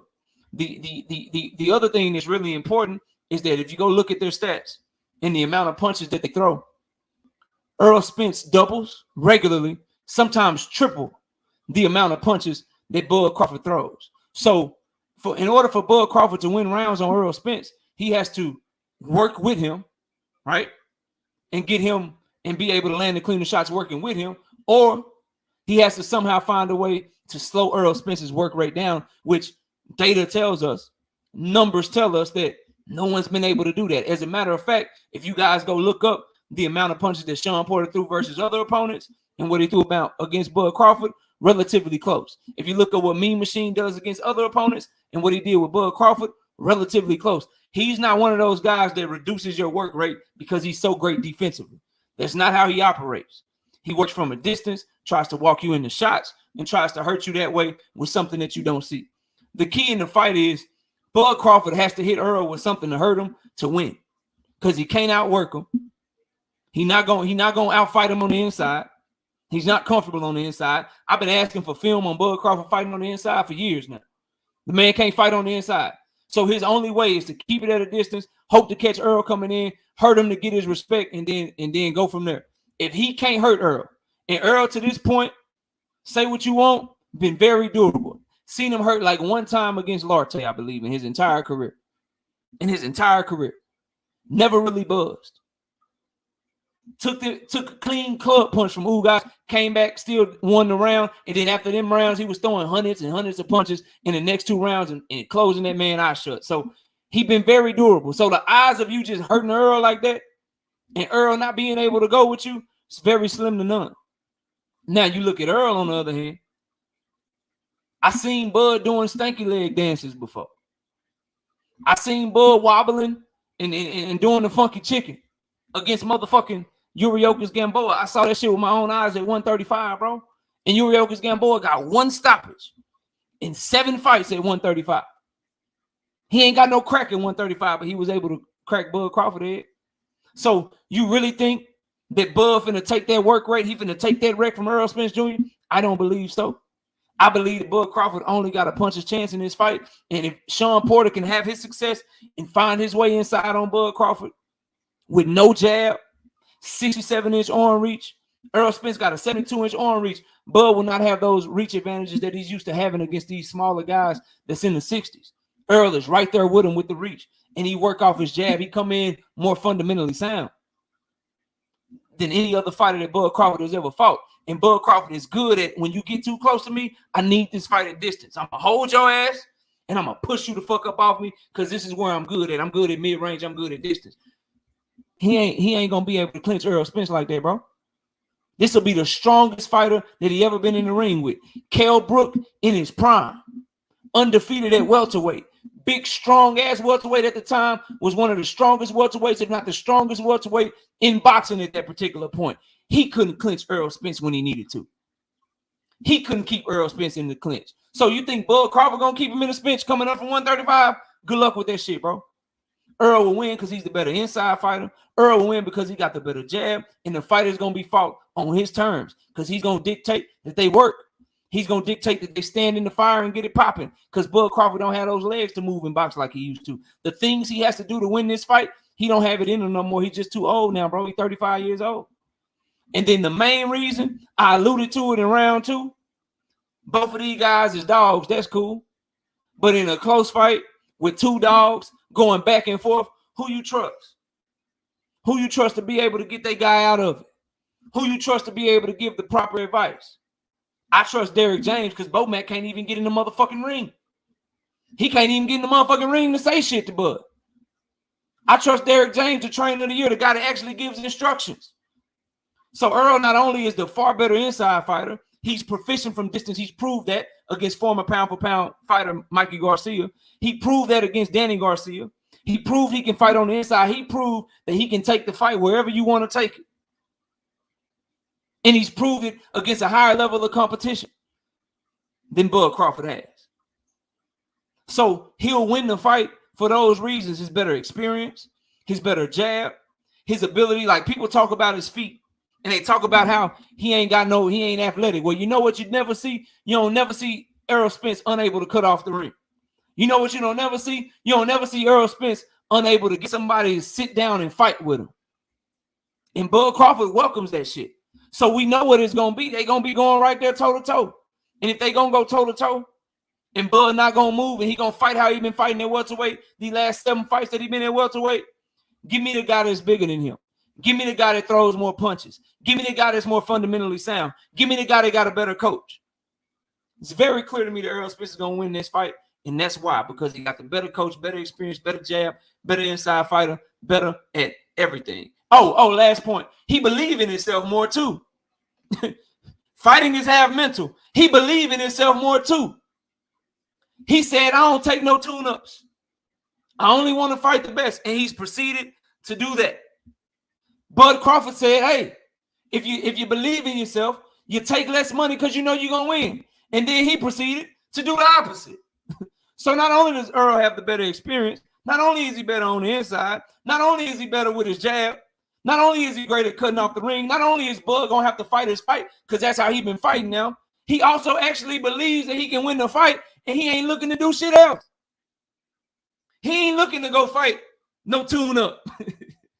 He ain't looking to stay busy in 2022. He only looking for Bud. Bud run around this motherfucker where BLK Prime at. Bud run around this motherfucker where Amnesia at. Hey, I know Mean Machine knocked you out, and I knocked his ass out. So I know I'm fighting a motherfucker that got knocked out by a motherfucker that I already knocked out. But can you please fight me? 1 minute. Because I need to stay busy, bro. Meanwhile, Earl is like, nah, bro, I'm good. Keith Thurman, fuck that. I only want Bud. Keith Thurman, fuck that shit.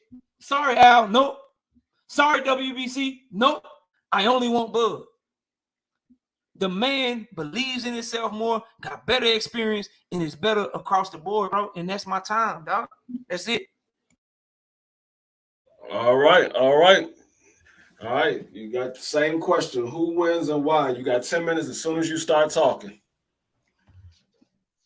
Terence Crawford wins this fight and becomes undisputed the second time in history, second time in his career. The reason why, number one, he has the lateral movement and the athleticism. Whether you think he shows it or not, you just talked about how Father Time set in. Bud's 35, Errol's 33. That's only 2 years.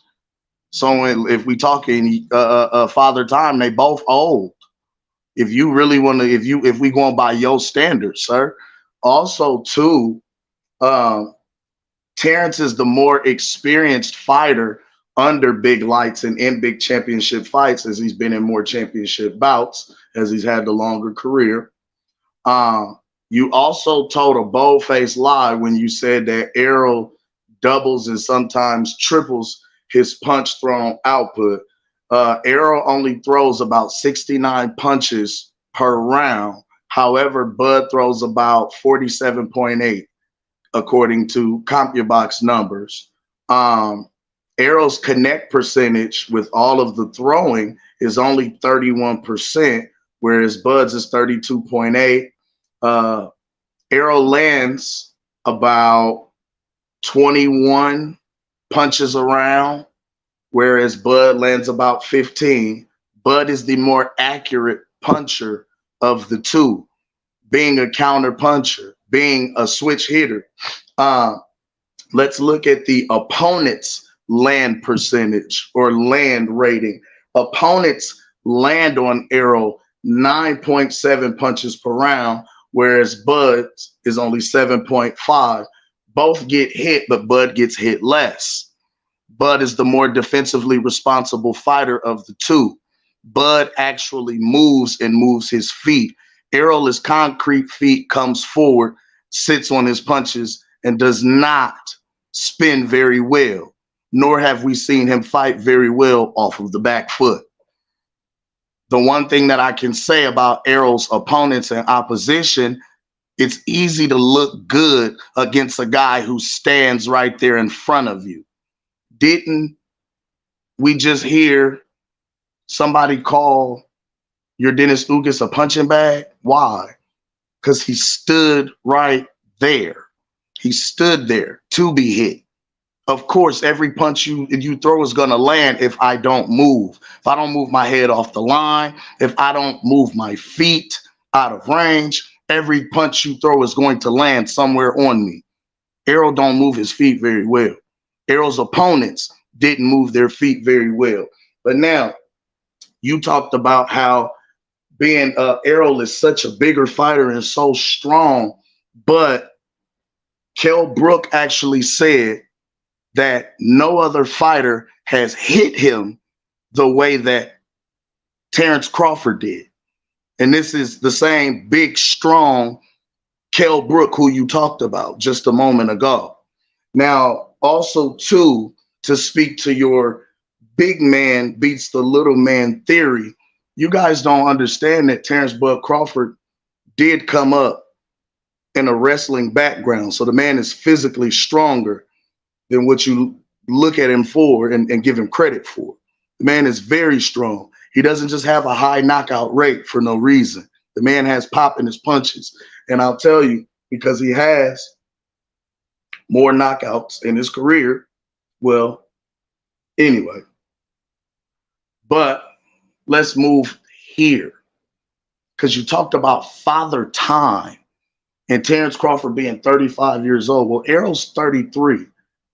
Terence is a gym rat. He lives in the gym constantly working out and working on to perfect his craft and his technique so that when he gets in the ring, he's on point, he's crispy, he's fresh. Errol himself stated that he does not implement those same types of discipline toward his craft. Errol himself speaks about blow-up-shawating between fights up to 185 pounds. And his most difficult opponent being Fat Camp and having to lose so much weight to get back down to 147 to be able to fight efficiently and effectively. That means he's coming in against Bud weight drained if he don't get his mind right. Also, too, Errol Spence has been in 3 car accidents and suffered an eye injury. Now, 2 of them, the car accidents I'm speaking of, you guys know about. The third one, he went on K. Abdul's show and admitted about in 2022, stating that he got into a car wreck 3 weeks after the other car wreck. So Errol's been in 3 car accidents and suffered a detached retina, which is a pretty devastating injury. So we are wondering if Errol's punch resistance is even as high as it once was, if he can even deal with the punch. Also, too, with him being hit more than Terence Bud Crawford, Errol works off of his jab. We see Terence Crawford negate jabs and take away from guys what they do best. So we have to see what else is Errol going to come with once his jab is taken away from him. You can't just bully this young man because he's damn near just as strong as you are. Also, too, you talk about how Terence Crawford starts slow.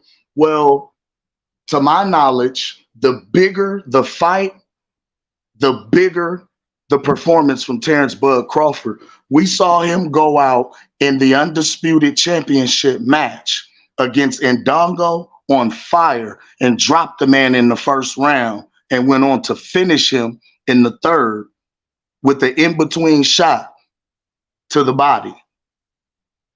And the way that Errol trains and the way that we're seeing him admit his lifestyle, I definitely see Terence Crawford finishing Errol Spence the same way. In between punches to the liver, he drops it. Mark my words, you heard it here. Now, also, too, when you talked about Lardy being the only person that hurt Errol, that's cap. Because Ugas did hurt him. He spit out the mouthpiece. And he went tooth and nail with Sean Porter. The knockdown was the only thing that saved him in that fight. So you can't say Sean wasn't putting pieces on that man. He left that fight looking like he'd been in a fight. Also, too, in the Amir Khan fight for Terence Bud Crawford, he started pretty fast as well because he knocked down Amir in the first round, if I'm not mistaken. So we can kill that he starts slow. No, he does what he needs to do to win. He makes adjustments accordingly. Again, I say we've only seen Errol Spence fight one way. That high guard, regardless of how you try and paint that narrative, KO, he stayed in the high guard no matter what he did and no matter how he worked. And it all came from off of his jab, sir. Period. Now, also, too, you just made a cap again and said that Errol is more mentally tougher than Terence Bud Crawford. Hey, guys who believe in themselves don't spit out their mouthpiece looking for their fucking teeth. They keep fucking fighting. They defend themselves at all times. This man has had mental lapses in the last 2 fucking fights where he has spit out his mouthpiece. Call it quitting, call it breathing, call it whatever you want to call it. Spin it however you like. Those are mental lapses. If he has that same mental lapse against Terence Bud Crawford, he's going to sleep experts. I promise you. Terence Bud Crawford wins this fight because he has more tools in the bag. Not only can he switch from orthodox to southpaw, he's strong enough to actually be in front of Errol, but quick enough to make him spin and make him move. And that's exactly what he's going to do. Put that boy in a blender, catch him between shots, and drop that man. That man liver ain't going to hold up. Father Time is on Terrence's side more than Errol's because of them car wrecks and that injury. That's my time. All right. Knockout, you got 5 minutes for your rebuttal. Time start when you start talking. All right, man. Look, bro, I want everybody to notice how the man said Bud Crawford has lateral movement and athleticism, but didn't name any of the fights that he exhibited that in month. And I told y'all what he was gonna say. He didn't talk about any of the fights that he exhibited that in at welterweight. So your point of him winning the fight is for him to do something that we ain't seen him do in 6 years. Okay. All right, bro. Good luck with that shit. Then you said that Terence Bud Crawford is the more experienced fighter. Against who? He got more fights, but who did he fight? And then you backdoored that shit, and you said when the fight get bigger, the better he fights. And you dropped the name Julius Ndongo. Is this the same Julius Ndongo that lost 7 of his last 9 fights? Is that the one? That's the big fight that he stepped up in that's going to get him ready to beat Errol, huh? That's the one, the Julius Ndongo fight. Yeah. All right, whatever you say. And I said that Errol, just so you know, I didn't say Errol throws double and triple the output of Bud in every round. I said that as the rounds go on, he doubles and sometimes triples the output of Terence Bud Crawford. Terence does throw 47 punches per round.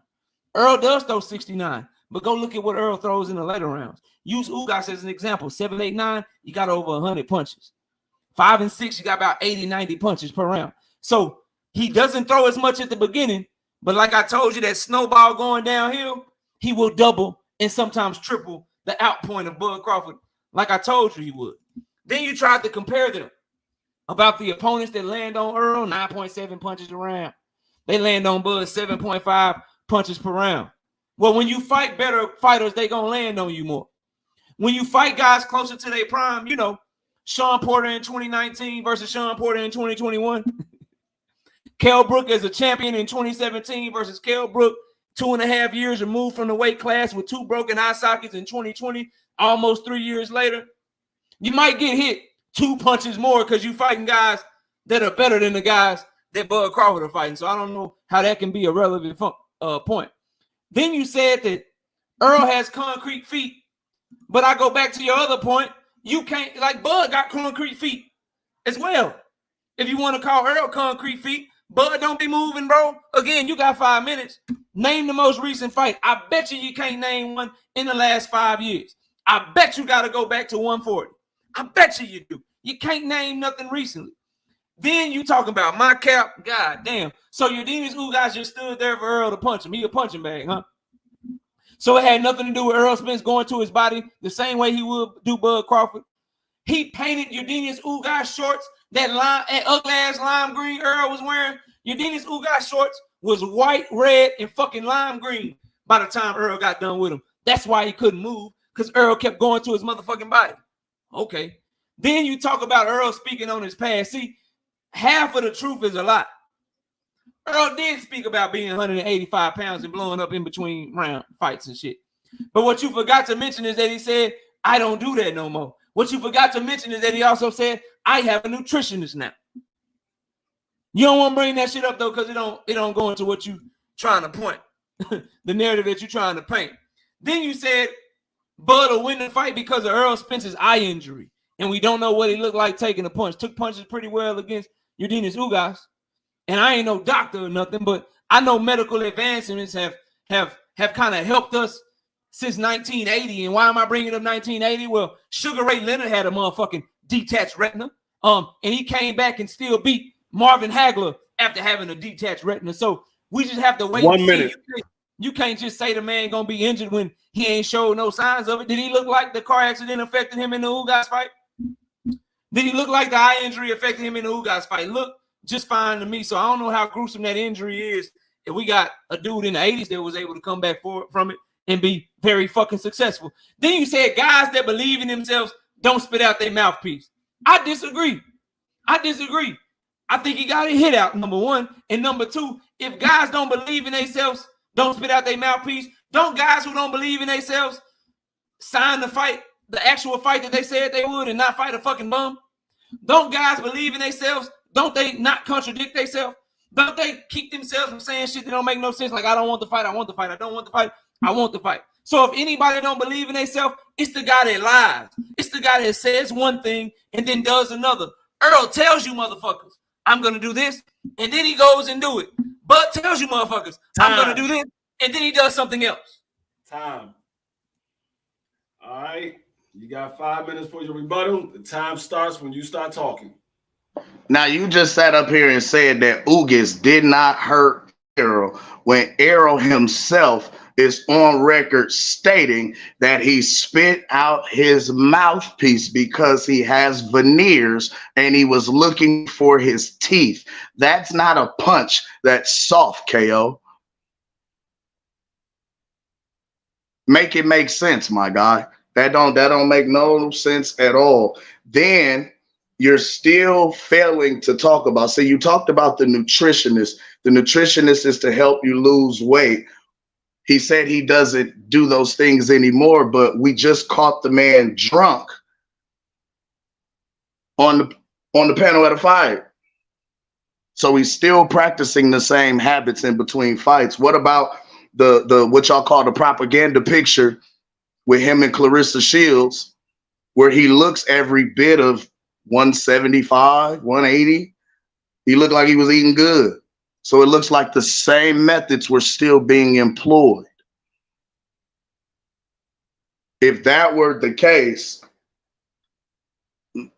you wouldn't have heard about him going on vacation during negotiations for the fight. He would have been in camp. See, I've been saying from the beginning, this fight ain't happening because Errol got to lose weight and get back in shape. Errol fights every 15 plus months. That's fat camp. Then we go to fight camp.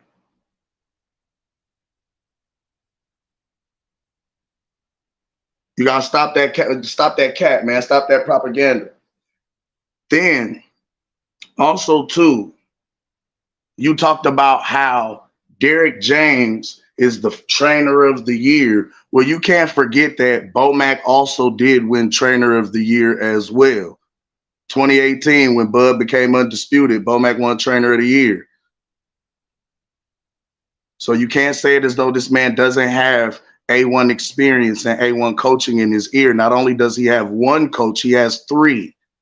You just talking Bomac. You forgot about Red Spikes. You forgot about Esau. So he doesn't just have Bomac. But then you got a coach like Bomac, who's the trainer of the year. You talk about Bomac and his training ability, but you don't talk about how in 2019, Bomac went undefeated with his fighters, went a smooth 12-0 with all of the fighters that Bomac coached that year. So it's great for you to try and paint a narrative one way, but come on, G, you got to keep it 1,000. If you're going to get one man his flowers, get the other man his flowers. Don't shit on one guy just to make your other guy look good. I can give Errol his credit, but the reason that we don't as Terence Crawford fans is because we constantly hear negativity like this from other channels, trying to paint Bud in a negative light. And then you went back in the same circle like a revolving door, like we going in a fucking escalator around this bitch, and went right back to he didn't sign the contract. Sir, there was never a contract. There was only term sheets. Term sheets are not contracts. You can't do that. Reiterating a point does not make it factual, my G. Yelling a point doesn't make it factual, my God. Let's get back to the facts. 3 car injuries, 3 car wrecks. 1 minute. One during the midst of what was supposed to be in negotiations, or the night of the fight, rather. That was really a clout chase. But like I told you, this man's lifestyle is going to be the reason he loses this fight. That eye is going to get touched. That liver ain't gonna hold up with all them drunken nights with Yellow Beezy at the club, my God. Body shot, between punches, drops him. Matter of fact, I'm gonna say he endongos him. It ain't who you beat. It was what was on the line. That was the point that I was making. Undisputed. We've done it already. Our hands are casted to be in the Hall of Fame. Accolades make you the better boxer. Errol still tied with Donald Curry, my guy. Body shot. Inside of 6. All right. Hey, real quick before we go to the judge, everybody, I'm gonna be talking Devin Haney and Loma. It's fight week, goddammit. I'm gonna be talking Devin Haney and Loma soon we get done here, man. So I'm gonna drop the link and open up the panel for anybody want to come talk about the fights going down this weekend, man. We got a lot of good shit to talk about. All right, D3, go ahead, bro. All right, we're gonna go to Gooch. Who you got in this last round and why? Man, y'all know who I got. I'm not changing up, and why I got him is because simple fact of the matter, like he said. One thing, fuck it. One thing he didn't say that I'm somewhat mad about, and you know what I be spitting on. Who in the hell is Errol's fault that's damn near got the athleticism and the ring IQ as Bud? But I'm gonna leave that alone. I get that to my guy. All right. G5, who you got and why? Man, good round, man. I listen to a lot, man. When we talk about fat camps, we talking about like some years back now. We're not talking about now. Every time you see him, the man ain't been out shape. So I mean, like, if we want to go back, like we talking about when he was fighting Mikey Garcia and Sean Porter. So How like we long got. ago was that? I mean, we talking about then. We talking about now. He not out of Hey, bro, shape though. hey, we ain't talking I'm no not Joe. arguing. That's all I'm I saying. let the If homie Goose say some shit, and I ain't saying nothing to him. Just let them do uh, whatever they gonna do, bro. You know what I that's mean? all I'm saying. Like we talking about what 2018, 2019, 2020. We in 2023. He been successful after them fights, whether we like it or not. Ugas, he was a punching bag. He made the man stay there. It's like we want to talk about competition and we bring up accolades and all that. That's great. That mattered, but you got to explain and tell me why. How's that going to equate to him beating Errol Spence in the ring? I mean, like shit. We talk about competition. We went over resumes. We have the same debate over and over and over and over. The A side's in the contract. Well, if it wasn't something in there, then hey, it's up to who. The Bud to redline that shit. Early, I was waiting on somebody to say. Earl told him to post the draft. Didn't nobody say nothing about that. Call that man bluff. He calls his bluff on everything else. Anytime Earl do something else or Bud do something, they respond on Twitter. So call his bluff if he got it. If you agree to everything, you got something. Why nobody didn't say? He said I talked to Bud the other day. Why Bud ain't came out and responded and he said Earl lying? So I mean, like y'all talk about narratives and things like that. I hear y'all, man. Y'all, everybody had their own opinion. I got KO in this round, and that is what it is. All right. But KO did mention that EJ told him to post a contract. He did mention that. Keon, who you got in this round and why? All right, so I mean, I seen some people was crying that I didn't explain some of the rounds. I didn't really think the other rounds need to be explained. It was clear. I thought this was a real good round. I thought it was, so what I did is I took notes and I'm gonna explain why I picked who I picked. So my man's at the top. My bad. What's your name? Cam. Cam. Okay, my man Cam. He came out, man, and he actually had some good points, man.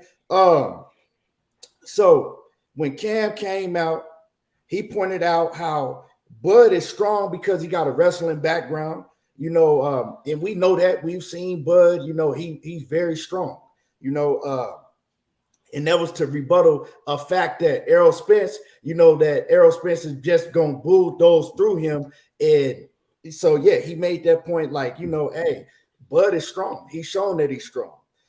He also, let me see, he came out and he talked about how Bud is very disciplined, how he's been disciplined throughout his whole career. He is a gym rat, and he knocked down the point that Knockout was saying that, hey, Bud is old. He came back and he's like, hey, they're around the same age. They only got a 2-year age difference. And, Bud is probably, a little bit younger because he a gym rat. He also came and he talked about how Errol Spence been through a lot of injuries. So we don't even know if he still has the same punch resistance that he did when he was before he went through all those injuries. So I thought there was some good points by him, but I know the situation's in and out, right? And he came back and he started capping a lot too. So we're gonna talk about that. He says he first came out, he says, then somebody called Ugas a punching bag. Well, yeah, I ain't gonna say that was cap, but who called Ugas a punching bag? Well, that was Letitia Crawford. That was Terence Crawford's sister. So I don't really know what that had to do with anything that Terence Crawford's sister called Ugas a punching bag. He also said that, right, Errol Spence explained that his mouthpiece fell out because he insinuated because he was hurt. Well, that was cap. Errol Spence actually explained that his mouthpiece fell out because of his accident and that his mouthpiece didn't fit. He said the same thing happened in the Danny Garcia fight. He says he actually said he was never hurt by Ugas. You know, so I mean that was cap because he tried to say that Errol Spence said he was hurt, and that's why his mouthpiece fell out because he got hit. So that was some cap. Let me see what else. He also said that Errol was caught drunk on the panel. What panel and when? So that was cap. I don't recall seeing Errol Spence caught drunk on no panel anytime recently at all. Only time I saw Errol Spence drunk at an event was way, way back when he was with AB and Tank and all them backstage, and that was probably 2016, maybe. He came and he rebutted a point that Knockout had made in a prior round. He said, he talked about Bud having 3 coaches and Knockout, down in Bud's coach, but Knockout made that point in, I believe, round 2. He should have rebutted that in round 2, not round 3. And then he said that Kell Brook said that no fighter has ever hit him the way that Terence Crawford hit him. I don't really remember Kell Brook ever saying that. I remember vividly when Kell Brook was asked on ESPN about who's the better fighter, who hit harder and all that, and he said, I can't answer that. And they continued to try to get Bud they continued to try to get Kell Brook to answer that question, and he wouldn't answer it. He says, they're both hella fighters. I can't answer none of that. So he got to tell me when Kell Brook said that he's never been hit like Terence Crawford hit him, because I don't ever recall that. And then he talked about Sean Porter hurting Errol Spence because they went tooth and nails, right? Sean Porter never hurt Errol Spence. You got to tell me at what point in that fight did Sean Porter hurt Errol Spence. So with that being said, it was a good round. My man, you had a lot of great points. Real talk, and I was kind of swaying your way until you start capping, and so I give that to Knockout. All right. So we got 3-0 Knockout. All right. Let me catch these super chats, and everybody can get their last words. Drop your channels and all that shit. Shout out Sean Clark with the $5 in the super chat, says I'm late KO, but you cooking champ. Talk to him. Shout out Dre's Finest in the super chat, says with the $2 says AKO in his foolishness. This cat still sniffing glue. Shout out Big Dog Willie. Hashtag Con is the back. Hashtag TWT with the $2 in super chat, says Con and Nui KOs Bud and Spence. Exceptional facts. Shout out to Dre's Finest back in the super chat again. This dude has Bud, Lion, accolades, tell the truth. Shout out Not Me with the $2 in super chat just cause. Shout out to him again for rejoining up and continuing to be a member to the channel. I appreciate you, bro. And then shout out to Chris Schaefer with the $10 in super chat, says salute KO and panel. Why cats be just making up ish? LOL, bro, just lied while I was typing this super chat. Wow, appreciate all the love in the super chat. Let's go ahead and go around and get everybody last words, and then I will drop the link for anybody that want to come up here and talk Devin Haney and Lomachenko and the big fight we got coming up. I'm gonna go to the two to our 2 visitors first and let them get their last words and plug whatever they got going on. We'll go to the judge. We'll go to Gooch. Gooch, go ahead and get your last words. Let everybody know what y'all got popping. Man, great debate. Man, I don't think I want to say before I do close, man, we are going to disagree. We are going to agree to disagree on certain things. Some people see that Ugas hurt him. Some people say that he didn't. We're going to leave it at that. Man, KO, man, you always welcome over to our channel, man. I heard you say you don't do a lot of channels, but you are welcome over our channel. I got a youngin that won't talk Terence Crawford. He want to get on. He want to debate old school cats. So anybody want to debate the old era, anything, I got a 17-year-old straight out of B&B. He getting coached by the same 3 men you just bashed, so he can't wait to get, well, the main one that you bashed. So he can't. He said he hit me up, said if you really, he would love to, he'd come over here, whatever. But he want to debate the old school fighters. That's my email. My email is in the description. Y'all got my contact info. It's whatever. I'll let you know. Then that push gonna shove shit. We'll drop that 150 for him, and he'll represent the Apostles. My 17-year-old. No, we good on that. The tournament is locked. But when I host another one, bro, ain't no entry fees. Everybody, however y'all do it, just let us know. My 17-year-old is ready to cook. All right, bro. Well, take it easy, man. Appreciate y'all coming through. All right, Cam, go ahead and get your last word, man. Hey man, one love to everybody that was tuned in today. Make sure you hit the like and subscribe, man. Y'all can catch us over this boxing to you. Also, man, I don't just talk this boxing shit. I'm a whole stand-up comedian, man. Catch me in a motherfucking city near you.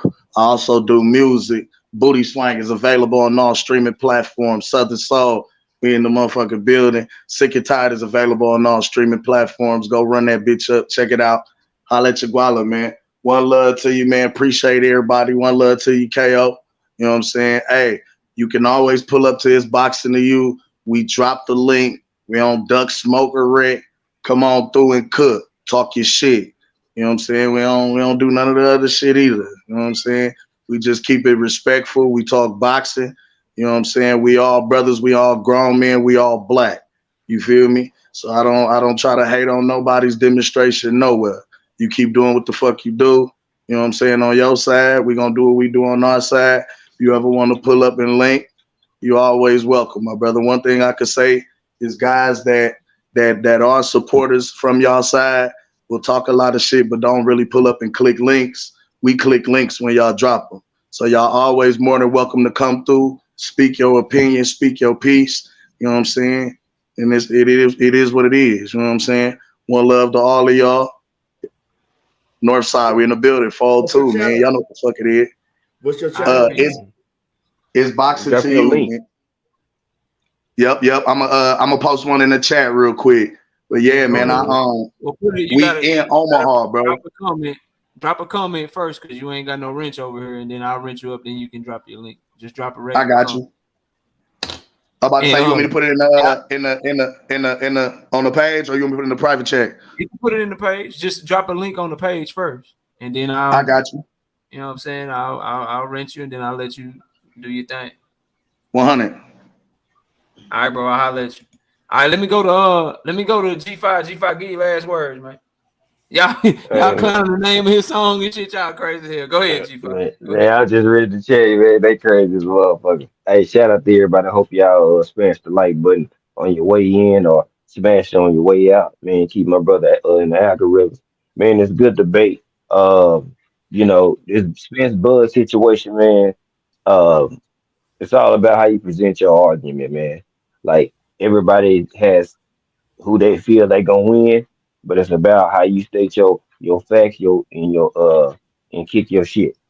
Uh, Good debate overall. You know what I'm saying? Can you drop your link, man?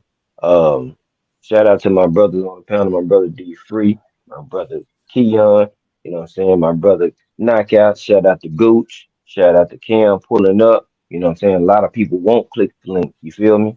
We got a competition going right now, and people won't even click the link and they can win money. So I appreciate y'all pulling A lot up. of shit, You know what I'm though. saying? Talk a lot of And shit, you but know what I'm won't come saying? try to get no money. God damn. Exactly. They ain't leave on no suck ass energy like some people do and all that shit. They left like some G, so I can respect the men pulling up on my brother platform and kicking their shit. You know what I'm saying? We all winners when we get up here and get it going. Shit. Who else doing it like that? Now, ain't nobody say he gotta be the first, but who else kicking that shit like that? Shout out to the chat, y'all dope. Man, y'all funny as hell. Y'all keep this debate going. Y'all vote count too, man. And y'all know where to find me at G5_Gabe, hashtag TWT. We in the building. And I'm out of here. Dallas, Texas in the building. Oh yeah, one other thing. Dallas, Earl is the man in Dallas. There is no dispute. He the man in Texas. Fuck what you talking about. Charlo undisputed titles don't make him the man in fucking Texas. Stop it. All right, bro. He that nigga. He that nigga too. Don't get it twisted. But yeah. Already. There you go. He just dropped a comment. All right, G5. We gonna holler at you, bro. Appreciate you, dog. All right, let me go to my brother. Let me go to my brother Key. Key, give your last words, bro. And Cam, you should have a wrench now. You should be able to drop your link to your channel in the chat. Go ahead, Key, you talk to me, bro. Give your last word, man. Yeah, man. Good debate. Salute to everybody that was on the panel. I went and subbed to Dude's channel. So go over there, see what he's talking about for sure. And yeah, y'all just check out. I got new content dropping every day. Y'all just actually dropped some new content, so y'all make sure that y'all go check that out. Everything Boxing. And hey man, salute to Knockout, salute to G5, to salute to the other two gentlemen that was on the panel, and salute to my man D Free, straight from the DC. And I appreciate you, Knockout.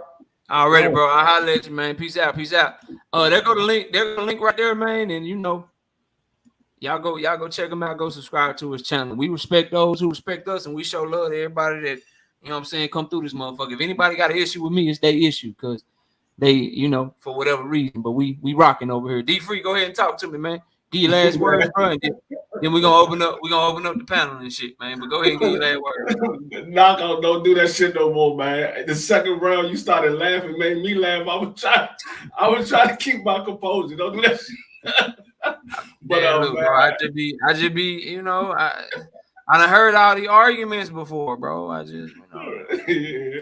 But you already know, man. You called me. I was like, sure, I ain't got no problem. I'm down for whatever. So I appreciate you having me up here, man. It was a good debate. It was a good debate. It just y'all got to stay on the topic when y'all talking, because he was making some good points. It just he wasn't putting them where they needed to be at. But he was making some. He had some strong points. He just wasn't putting them where he needed to put them at. And I mean, if he would have put them where he needed to put at, the rounds would have been much closer. But it was a good debate. And y'all already know, y'all can find me at D Free Boxing Matchups. I'm back doing my live streams. I'm doing it on Mondays and Thursdays, 1:30, between 1 o'clock and 1:30 Eastern Standard Time. I'm doing my live streams, so I'm back doing live streams again. But Already, bro. Appreciate you, man. I'm gonna holler at you, man. All right, man. Let's talk about Loma and Devin for a little bit, bro. Let me shout out Dre's Finest with the $2 in super chat. Say my brother Keon keeps it 100. You dig?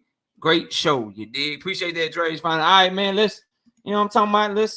Let's rap for a little bit. I got a little bit of time. Let's talk about this Devin Loma situation, man. Let me drop this link one time. Let me drop this link one time. And as always, we still open for smoke if anybody want it. I know some haters is mad, probably on live right now. Knockout. He's trash. All that bullshit. But you won't come over here and talk to me. All right, there go the link, man. Let's talk about Devin and Loma. Look, I've been watching the damn I've been watching the fucking whatchamacallit, bro. The fucking the blood, sweat, and tears. Oh, we got some people that's coming up to join us. So I've been watching the goddamn blood, sweat, and tears and shit. And hold on, let me say this, bro. Ben Israel, I'ma let you up here, bro. But we talking boxing. We ain't cutting nobody off.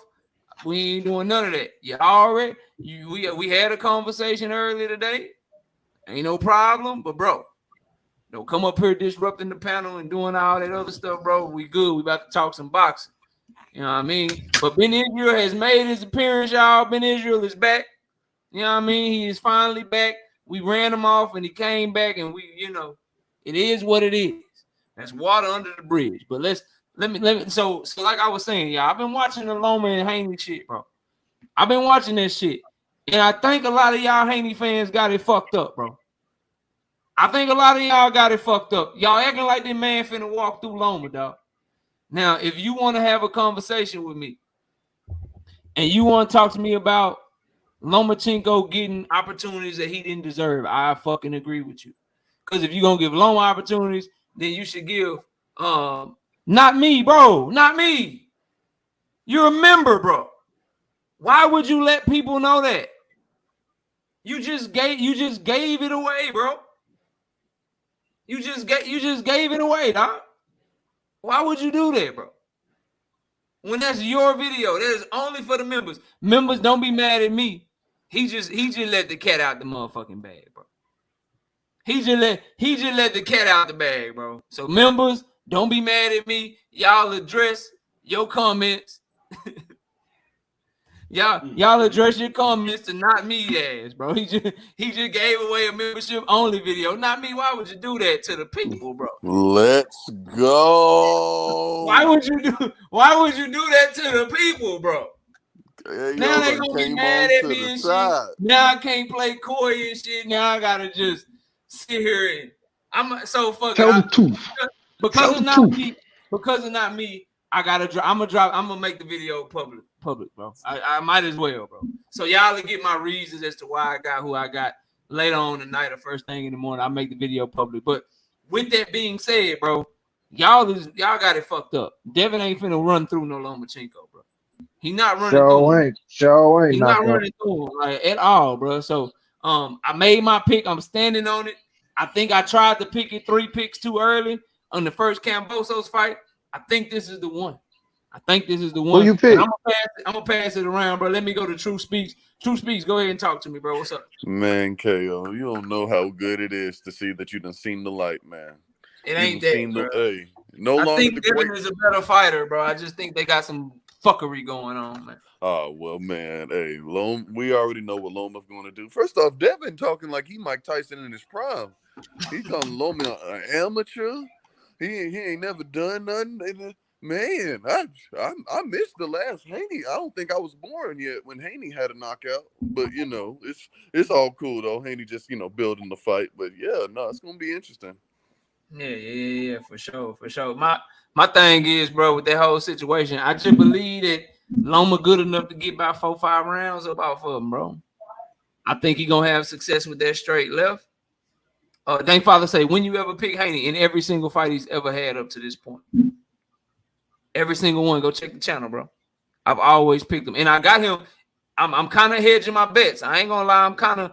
I'm like being a tad bit like covering myself because I'm not all the way sure, but I'm saying that we gonna all think Devin Haney won. This is in a nutshell, without giving away the whole breakdown, so y'all go watch the video. In a nutshell, bro, I got Loma winning, but I feel like at the end of the fight, we gonna all be like, damn, bro, Devin won that shit 8-4. But I wonder is they gonna give it to him. And I think they're gonna be like, nah, they gave it to Loma on some. He got this swing round, he got that swing round. It's gonna be a lot of people upset about the decision, is what I'm telling you. I definitely got Loma 7-5. So that's what I'm going with. Let me go to AC. AC, talk to me. What's up? Yeah, bro. What's good, man? It's cooler. What's up with you? Talk to me. Basically, I got Dev winning that fight. I believe it's gonna go to distance. Unanimous decision to Dev. I don't believe it's gonna be a split decision. I think just Dev's confidence. I really like the way he's talking. He's talking like a real champion. He's talking like the champs that I grew up watching. Like he's talking like a Marvin Hagler. He's talking like a Sugar Ray Leonard. He's talking like those guys that are 100% sure. And to beat a guy like Loma, you have to be 100% sure in the shit you say and the shit you do. And I just believe that Loma's best chance of beating Dev was those years ago when he gave up when he robbed basically Teofimo Lopez and himself of becoming undisputed champion by just saying, all right, Dev, you're a man though. You can wait for this. I don't have to do this franchise bullshit. So with just that being said and how all of that politics worked out, I just don't see any improvement from Loma. I don't see Loma talking like Loma believes Loma's going to win this fight. So that's what I'm going on. And also we gotta settle in on our date. We debate. Remember, I've been emailing. Yeah, I told you we'll debate after the tournament. The tournament is gonna wrap up in it start next week. I'm be busy with the tournament for like 2 weeks. And after the tournament, I didn't understand that. I didn't understand that. I thought the tournament was just like one day or like today. No, bro. It's 30-some people in that tournament, man. Oh, that's and I'm giving away cash money. Yeah. So I gotta get through that on the tournament. It's too late.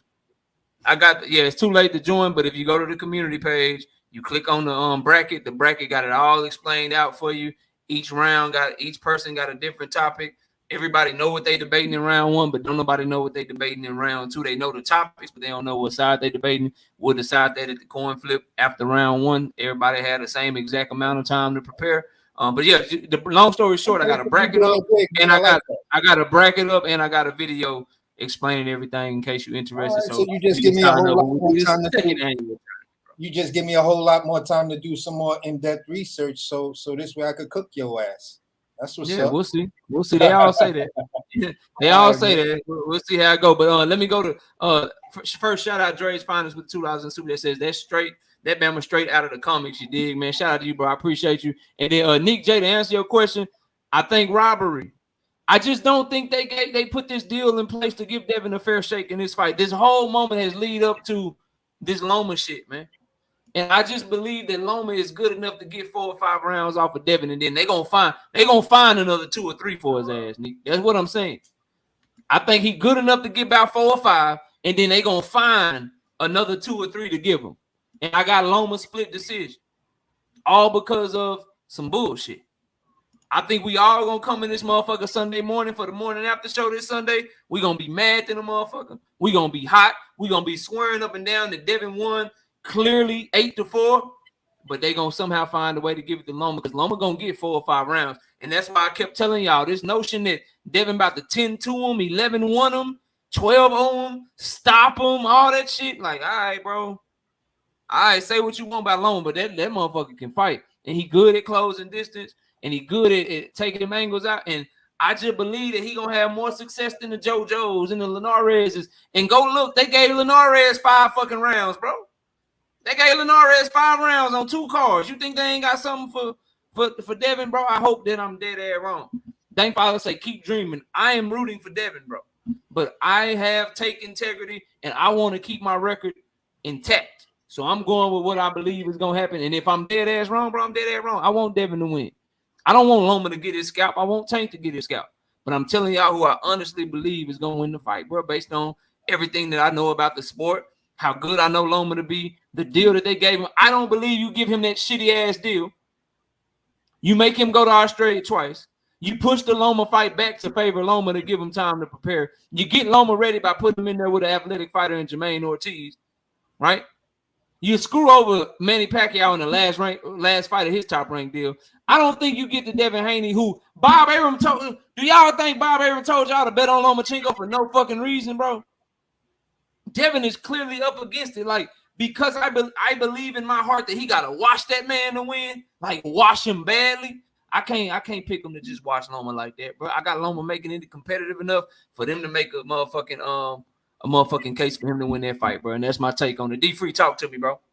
Man, I swear I felt like you was looking at my live today because I said it. I promise I wouldn't, bro. I'm rooting for Devin, but the writing is on the wall, man. They had this 3-fight deal, and then according to Bill Haney, they went to Top Rank for a 4th fight with Shakur. They denied him the 4th fight, but Mauricio Sulaimán said Shakur is going to be the mandatory come Monday.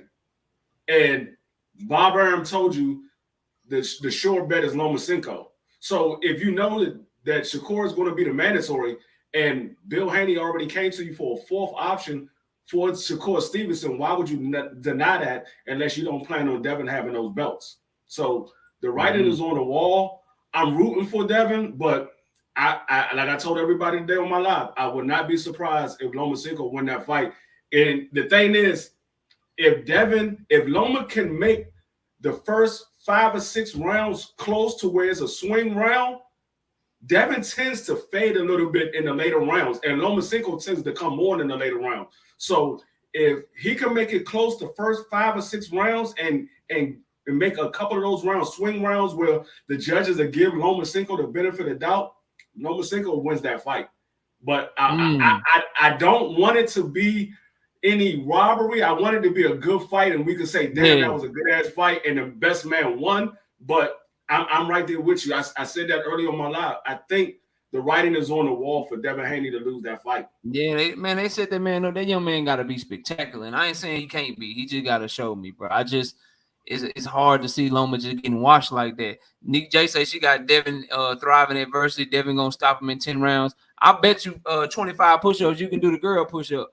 You can hit the link and do the girl push-ups if Devin stop him. I got that fight for sure going the distance. Keith, talk to me, bro. What's up with it, man? First of all, there you go. Y'all niggas need to stop hating on Devin. Devin Haney the most hated in boxing for sure. Tell them again, Keon, because I got some Y'all smoke for niggas you. need to stop hating on Devin. God damn. Tell them Look again, at this, Keon. man. So it's like this.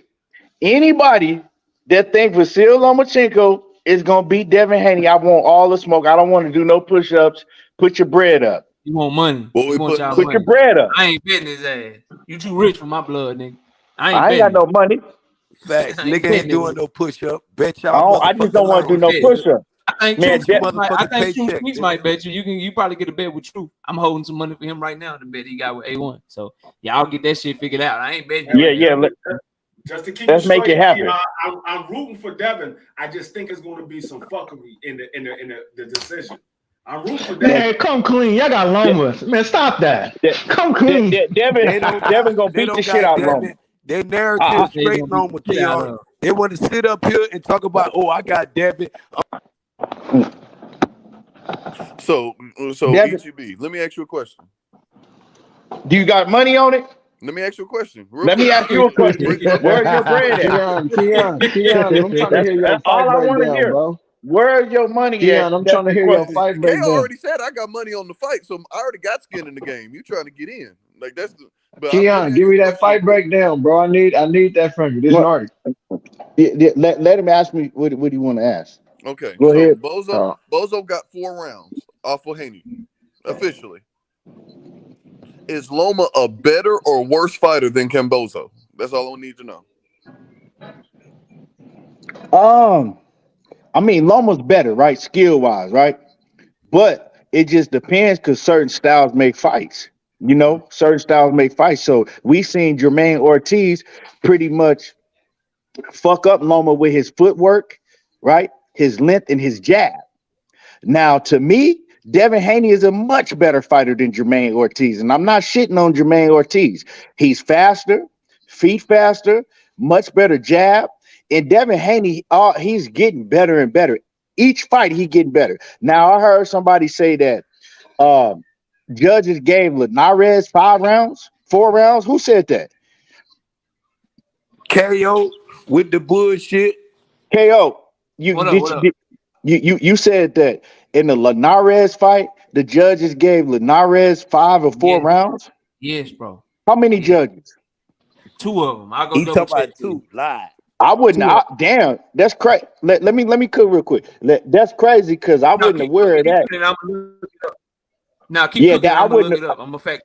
Okay, yeah, I wasn't aware of that. That's crazy because Linares didn't win no more than 2 rounds in that fight. I think he won. So 115, 113 from Dave Murray, and then Weisfield and Patricia Morse Jarman each gave him 4 rounds. How? Yeah, that's crazy. But I mean, I get what people saying that Devin just gonna have to pretty much wash Lomachenko to get the decision. But I mean, I see Devin winning. Probably, let me see. I see Devin winning clearly 9-3. 9-3. So you have him. You have Haney against Lomachenko. Loma not getting more rounds than Cambozo. That's what I just said. Okay. Yeah. So how much you want to bet? You gonna bet him True Speaks? Cause I gotta move on. I was going right. How much you want to bet he gets more than 4 rounds?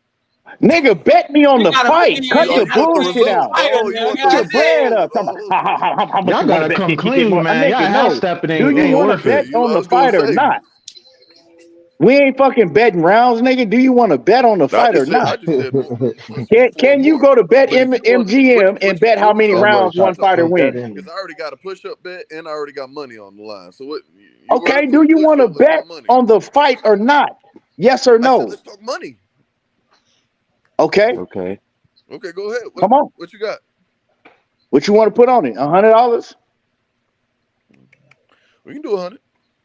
Okay, you gonna send the money to knockout? Yeah, K already got my money, so he know I'm. Yeah, I got your money for the bet with A1, and who else don't you got a bet with? Yeah, I need. So send him another 100. I'm gonna send him another 100. Ain't I got a push up one with either Dub or I'll confirm once I receive funds. Looks like we got a bet. I'll let you know once True Speaks send his 100 over. Let me go to Nori. Nori, what's up, bro? Talk to me. What's up, KO, man? Man, I've been dissecting this fight for a minute now, man, and I won't dare to win. But when I break down this fight, you and I think D Free took some of my notes out of my bag, man. Dev, I got Dev starting out strong. But one thing, if you watch Loma in the Ortiz fight and then the Teofimo fight, he fight them championship rounds like a champ, man. You know what I'm saying? And he pretty much closes the show by being able to calculate footwork, in my opinion. You know, he gonna see what kind of punches you throwing and see how he got to counter them. But by the 8th, 9th, 10th, 9th, 10th, 11th, and 12th, he figure out ways to close the distance and to get his shots off, and he get a little stronger in them rounds too. So when I was breaking down the fight, I said, man, Devin is gonna have to be the best Devin that we have ever seen to win this fight. With Loma being able to being a professional closer. You know, with age, you don't lose certain things. You don't lose power and you don't lose knowledge. So I'm pretty sure Loma done bought him some time by ducking Devin on figuring out how to fight him. Now, this is the one of the deciding factors that made me pick a draw, is because Devin's power.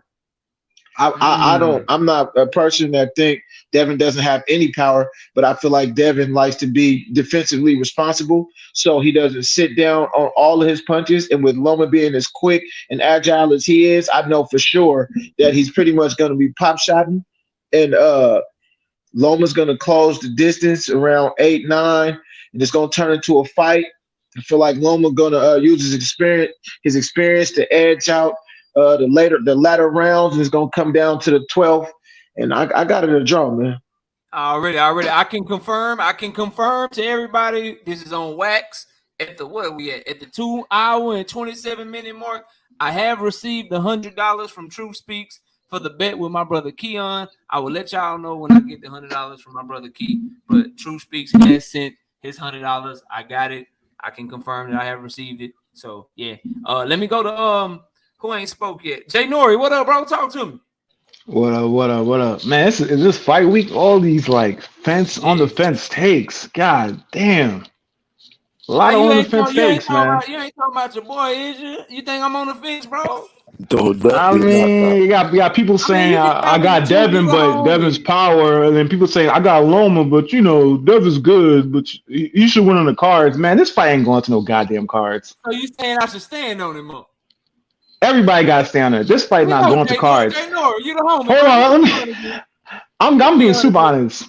Everybody got to stay on it. This fight about to be a war. Have y'all seen this part 2 of Blood, Sweat, and Tears? And I told y'all I'm going with him, and I think he's just good enough to win, bro. You know what I'm saying? I'm going with him. We gonna find out who's who in this fight. Somebody gonna get exposed in this fight. Yeah, this is one of those kind of fights. This ain't gonna be no everybody comes out a winner fight. No, somebody gonna get exposed in this fight. Yeah, y'all see that? We agree. Y'all see that? Y'all see that Blood, Sweat, and Tears? This man Loma was skating in the streets. He was playing tag. Team Loma. Team Loma was playing tag in the ring. They not going in there to box. Hell no. They half his time on the episode was hitting the heavy bag. He not going in the box. It's gonna be no boxing that night. He going straight for the KO. Straight for the KO.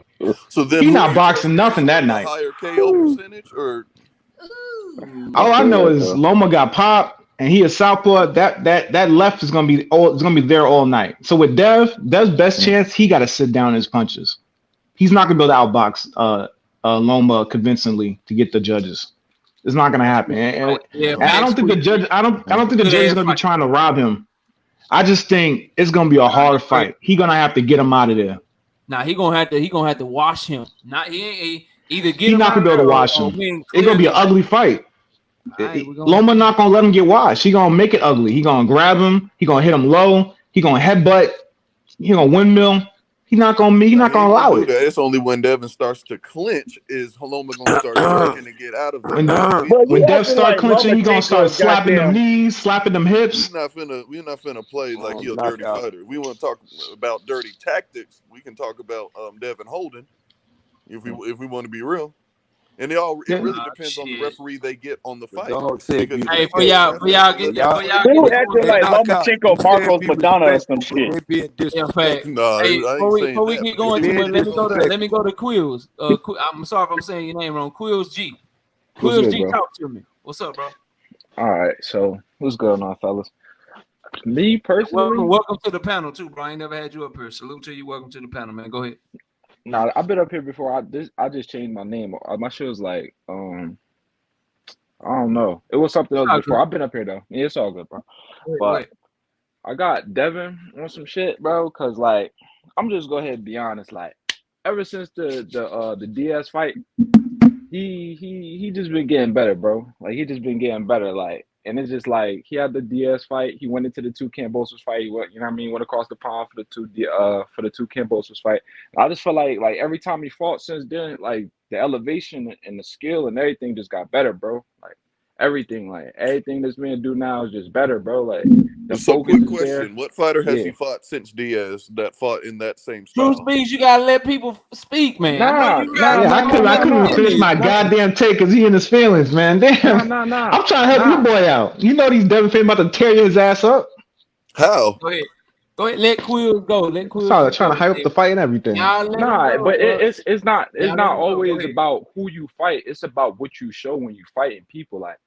Like he showed a very clear difference in when he beat Cambosos the second time when he fought him. Like, you know what I mean? And that's why I say like the elevation was there. Like, you know what I mean? He rose to the occasion. He went back to Australia and he showed this man like, yo, you really can't beat me on your soil. Like, you know what I mean? Like the elevation is there. And I just feel like at this point, bro, with the two shows with Lomachenko, I don't know, bro. He just and the two shows with Lomachenko, I just damn. I had to mute you, Harrison. You had YouTube playing in the background. You gotta turn YouTube off. I'm sorry, Quills. Go ahead. Oh, okay. So, and Lomachenko, his last two fights, bro, like I don't know, like, and I like Loma. I got nothing but respect for him. I like everything he did. 3-division champion, unify, all that. I get that. That's cool. But the last two fights against big opponents, and not for nothing, the Ortiz kid, he's good, but he a rookie in comparison to Lomachenko. He pushed him to the limit. Like, you know what I mean? He came away with what I thought was a hammy fight. Like, you know what I mean? I thought that was a gimme. You know what I mean? But he showed a good showing for himself and showed like, yo, like we can hang with you now. And Keyshawn Davis, he was right. Like, I'm on some shit like all these young boys, like, oh, even if Loma wins, bro, like it's like what is he gonna do with the rest of the pack? What is he gonna do with the rest of the pack? He not gonna do nothing with the rest of the pack. Whoever win that motherfucker, go see Tank, and Tank don't be bullshit. That's what I'd Tank. hate to have to cook my Davis, favorite Shakur, fighter. whoever, Martin, shit, even Rivera, he not bad neither. He just came up short. Like I don't think he could beat these guys. Like even if he beat Devin, and I don't think he's gonna beat Devin. I think Devin's gonna go out there. He understands what's at stake. He's not gonna fuck the money up. He's undefeated. He knows Shakur want to fight him. He know the rest of the pack hungry. He not gonna fuck it up, bro. And Devin is literally getting better fight by fight, like literally getting better. He understands what Lomachenko is. He know what he is. But look at what Lomachenko did in his last two fights, bro. We going if we talking boxing, we go off what you done for me lately, and you know that. Like, you know what I mean. And lately, you ain't been looking good, bro. T.O. beat you up. You came back in the late rounds, okay. But the blueprint there. You don't like pressure. You don't like bigger fighters. 130, you probably destroy 130 right now if you go back to 130. But 135 not for him, bro. Even if he get past Devin, it's not for him. He's too little, and it shows. And that's it. I got none of that. Being Israel, talk to me. Yeah. By time, God, dog, motherfucker, damn by time. And I'm gonna go on this. The young dude just got through talking. And shout out to my homeboy Keon, because I'm glad Keon waited around. Because Keon stood in the building. I want to apologize to you first, Knockout. For you know what I'm saying? Now our last debate, you know what I'm saying? I end up popping out of there. You know what I'm saying? Some personal issues. I talked to you. I called you. You didn't want to answer your phone. I came on Oh the no, screen I didn't. It ain't that I answered my phone when you did that shit. I Yeah. blocked. But I called you though to No, I explain know when you did that shit, I it's blocked some you. other stuff, but that's it's neither here nor there.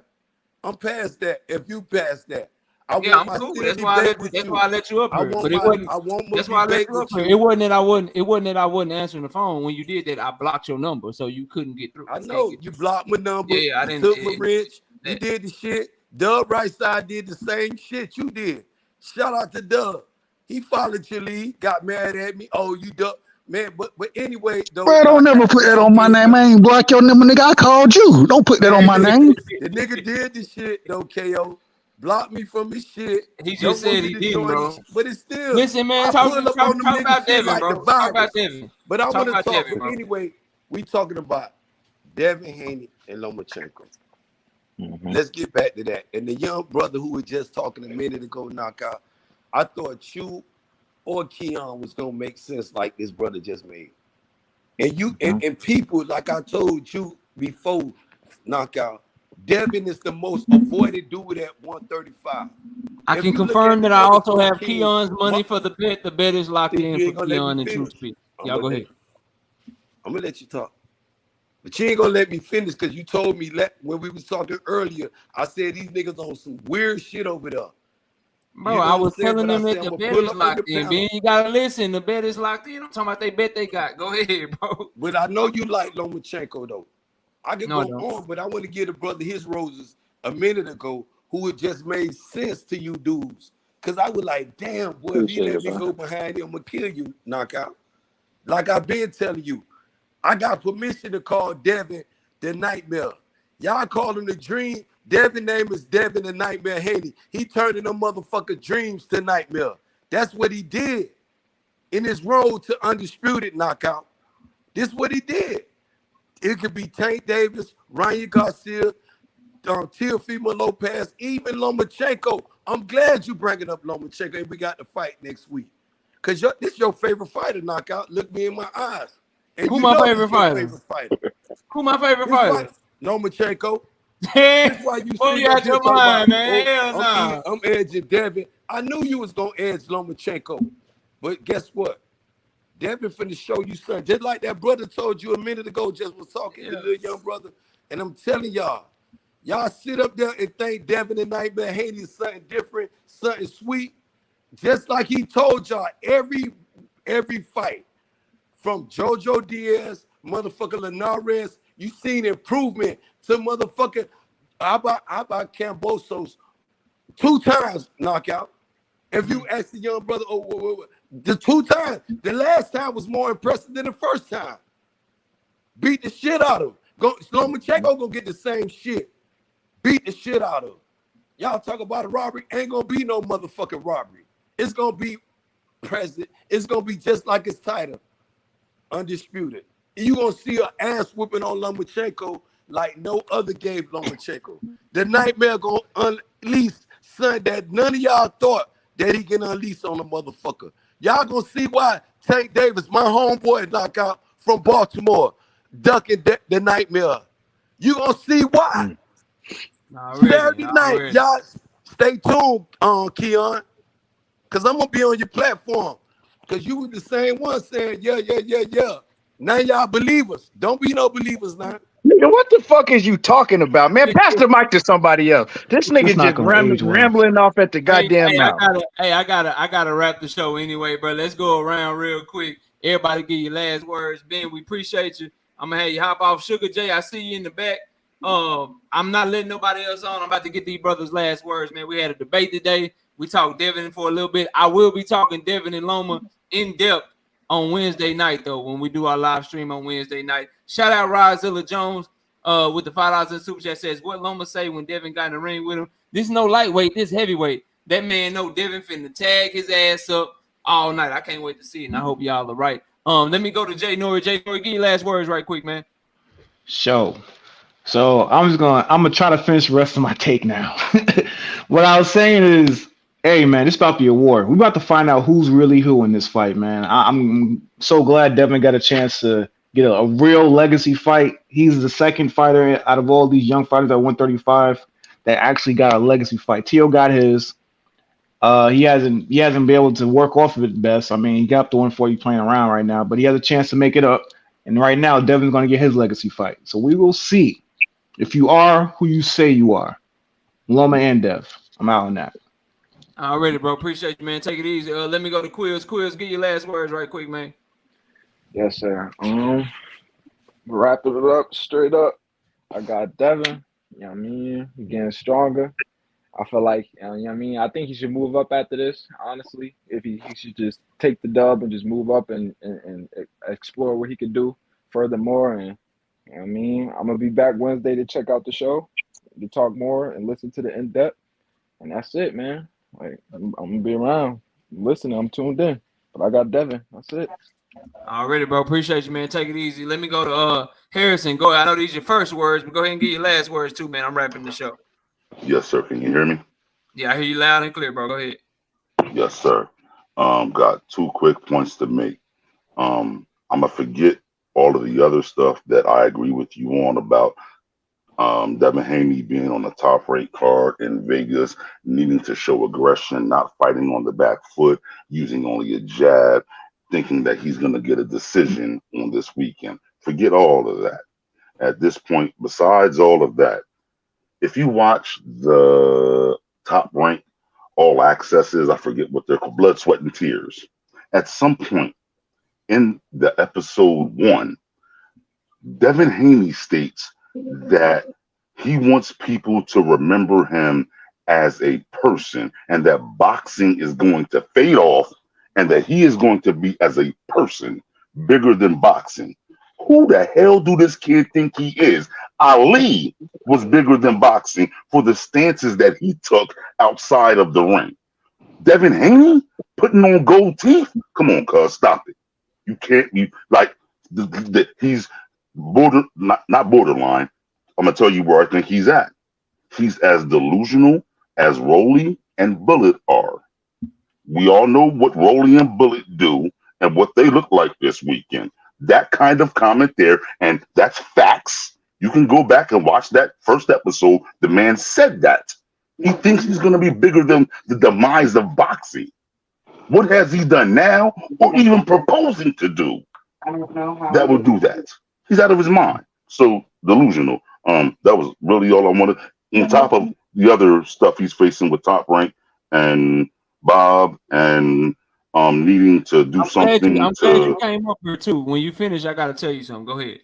Yes, sir. On top of all that other stuff, it seems he's delusional too, and that was all I really came up because, as I've commented on your other videos, I agree with you on the fact that he's facing a lot by him. I'm rooting for him, but he's facing a lot on its own. But then to hear him go delusional in Blood, Sweat, and Tears, thinking he's bigger than boxing, now I'm scared.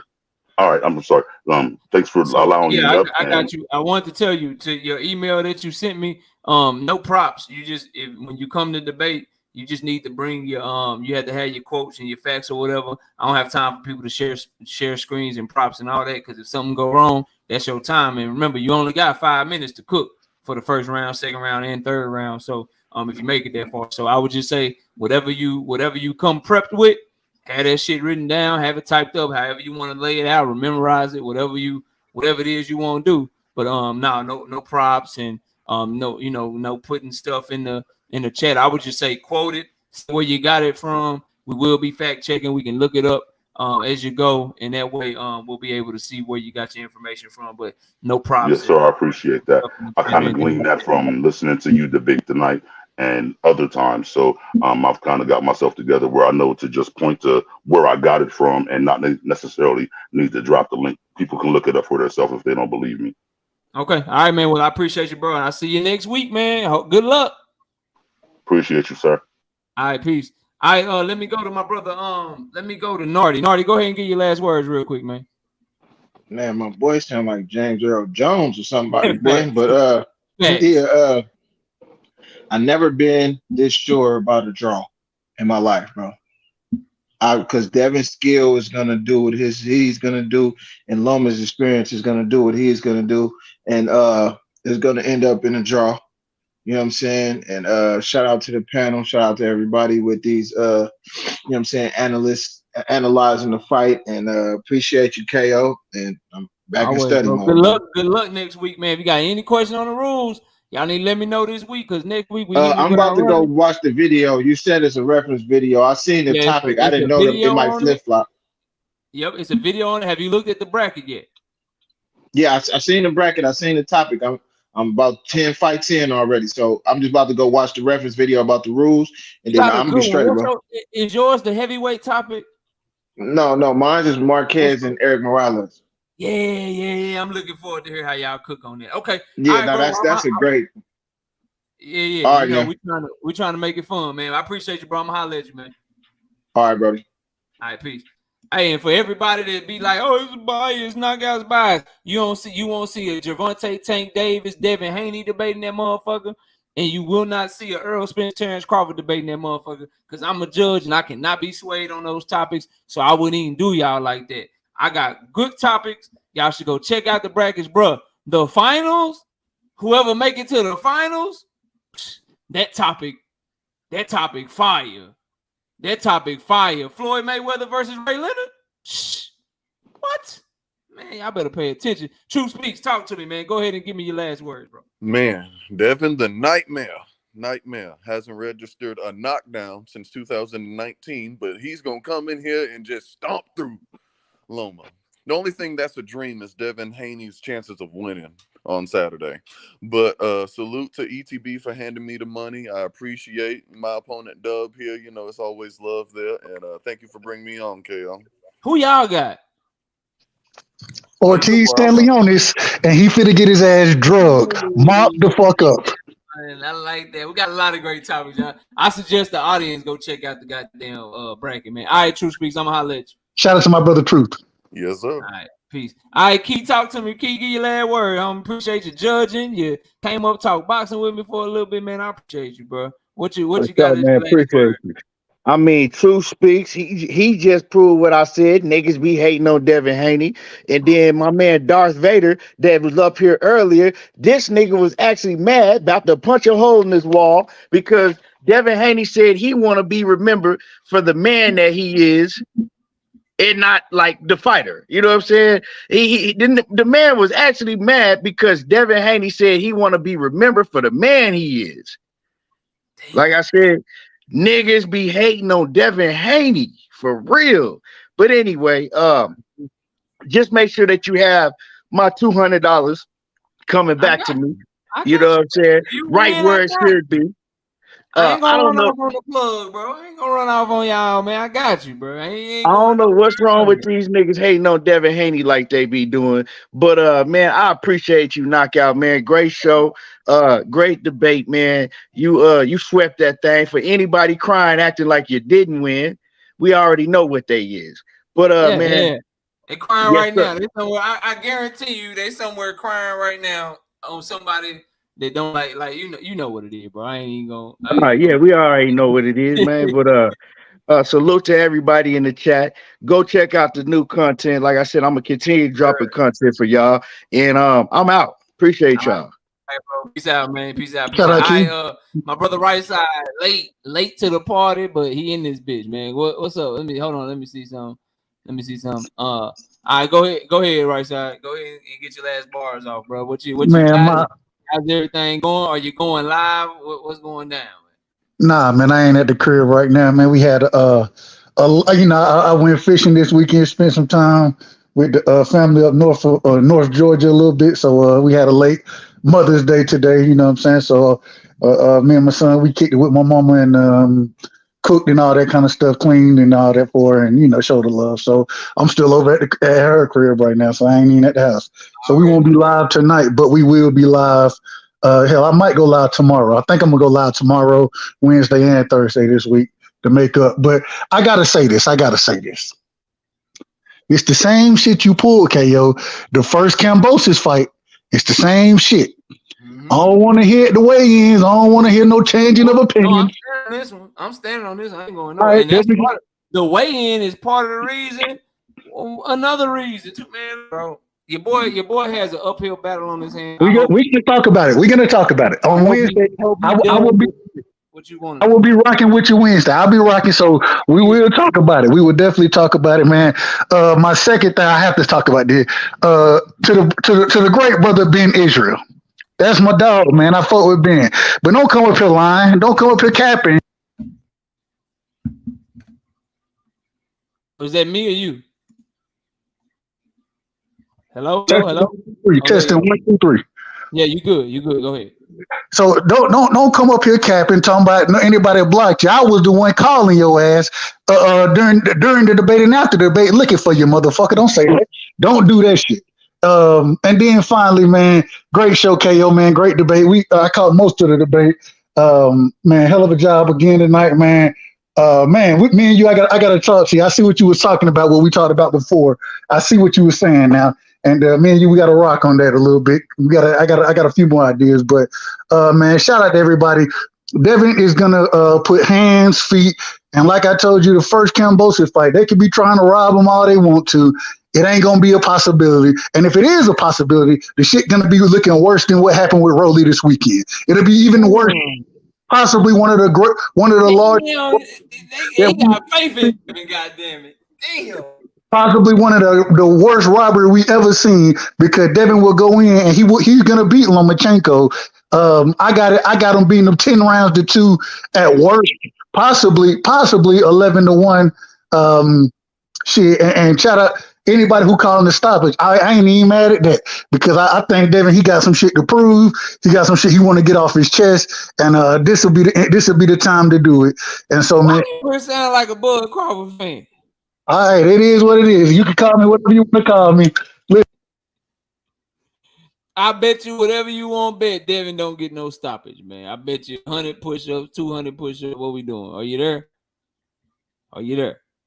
Is Mike go out? Can y'all still hear me? Testing 1, 2, 3. Testing. Oh, there you go. I bet you how many push-ups you want that Devin don't get the stoppage and that Loma win more than 1 or 2 rounds. No, I ain't been to stop it. Just like you told Truth when he was talking about betting 4 rounds and shit, whatever he was betting. Nah, I'm going for the victory.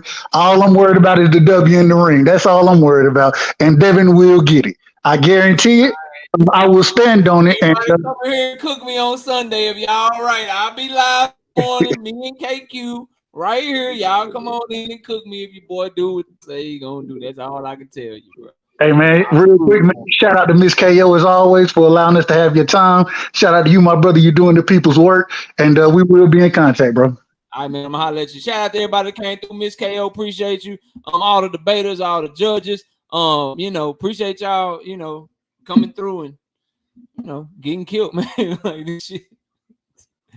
Oh, bro, I wish people would stop trying to debate me on Spence and Crawford, man. Let's talk about something else. But a lot of them can't talk about nothing other than that. But it is what it is. We open for all smoke. I will be going live Wednesday and Thursday this week. Y'all be sure to check that out. I will be dropping my video for the Devin Haney and Lomachenko debate. And go check out the topics on the debates. I got the brackets up. I got everything up on the channel, man. Go check that shit out, man. I'm telling y'all, it's some fun topics, some shit that you don't hear every day people debate. So go check it out. The tournament is going to be lit. I think 817 put it in the chat. He got a Roberto Duran, Pernell Whitaker debate that he got to do for the first. Like, come on, bro. We coming with it. So we got Pernell Whitaker, Roberto Duran, motherfucking Eric Morales. I think Juan Manuel Marquez is the topic. I got Evander Holyfield and who was that? I think it might have been George Foreman or somebody. I got them going down. We got Floyd Mayweather versus Sugar Ray Leonard for the final. You know what I'm saying? For the final topic. Whoever make it to the finals, they got to go Ray Leonard and Floyd Mayweather. Come on, bro. Ain't nobody doing that shit, man. Ain't nobody doing shit like that, bro. You know what I mean? So, y'all, yes, Nick J, they going to have to study for it. I'm not doing no bait. And Nick, I got no Tank Davis, Devin Haney, no Errol, Spence, Terence Crawford. Nah, you gonna have to earn this goddamn money. Y'all gonna have to earn this shit. Whoever win this motherfucker, they done earned it. Cause we coming with some real topics. And I'm gonna have some real judges up here that's gonna know if you on some bullshit. So study, check out the brackets. The debate starts in 7 days. 7 days. I'm not changing no schedule. I'm not doing none of this shit. So go get your, if you're in the tournament specifically, get your schedule in order. Make sure you're able to show up. If you don't show up, you're forfeited, bro. I'm letting y'all know that shit off the rip. So I appreciate everybody watching. Y'all enjoy the rest of y'all night. Shout out to my wife, Miss K. Yo, what's up, baby? We got us another one. We did another one dirty. And shout out to Sean T, 817, AJ64, Nick J, all my brothers that came up on the chat. Don Jenkins that got your game. Educated Jab. Bonton, South D-Town. Everybody in the building. I see y'all Wednesday night, man. We'll be live at 7:30 p.m. Central Time. Anybody want to come through and talk this boxing? Obviously, it's Devin Haney fight week, so we'll be talking about Devin a lot this week. So y'all be sure to come through on Wednesday. I'll see y'all real soon, man. And with that, we out of here. Peace out, y'all.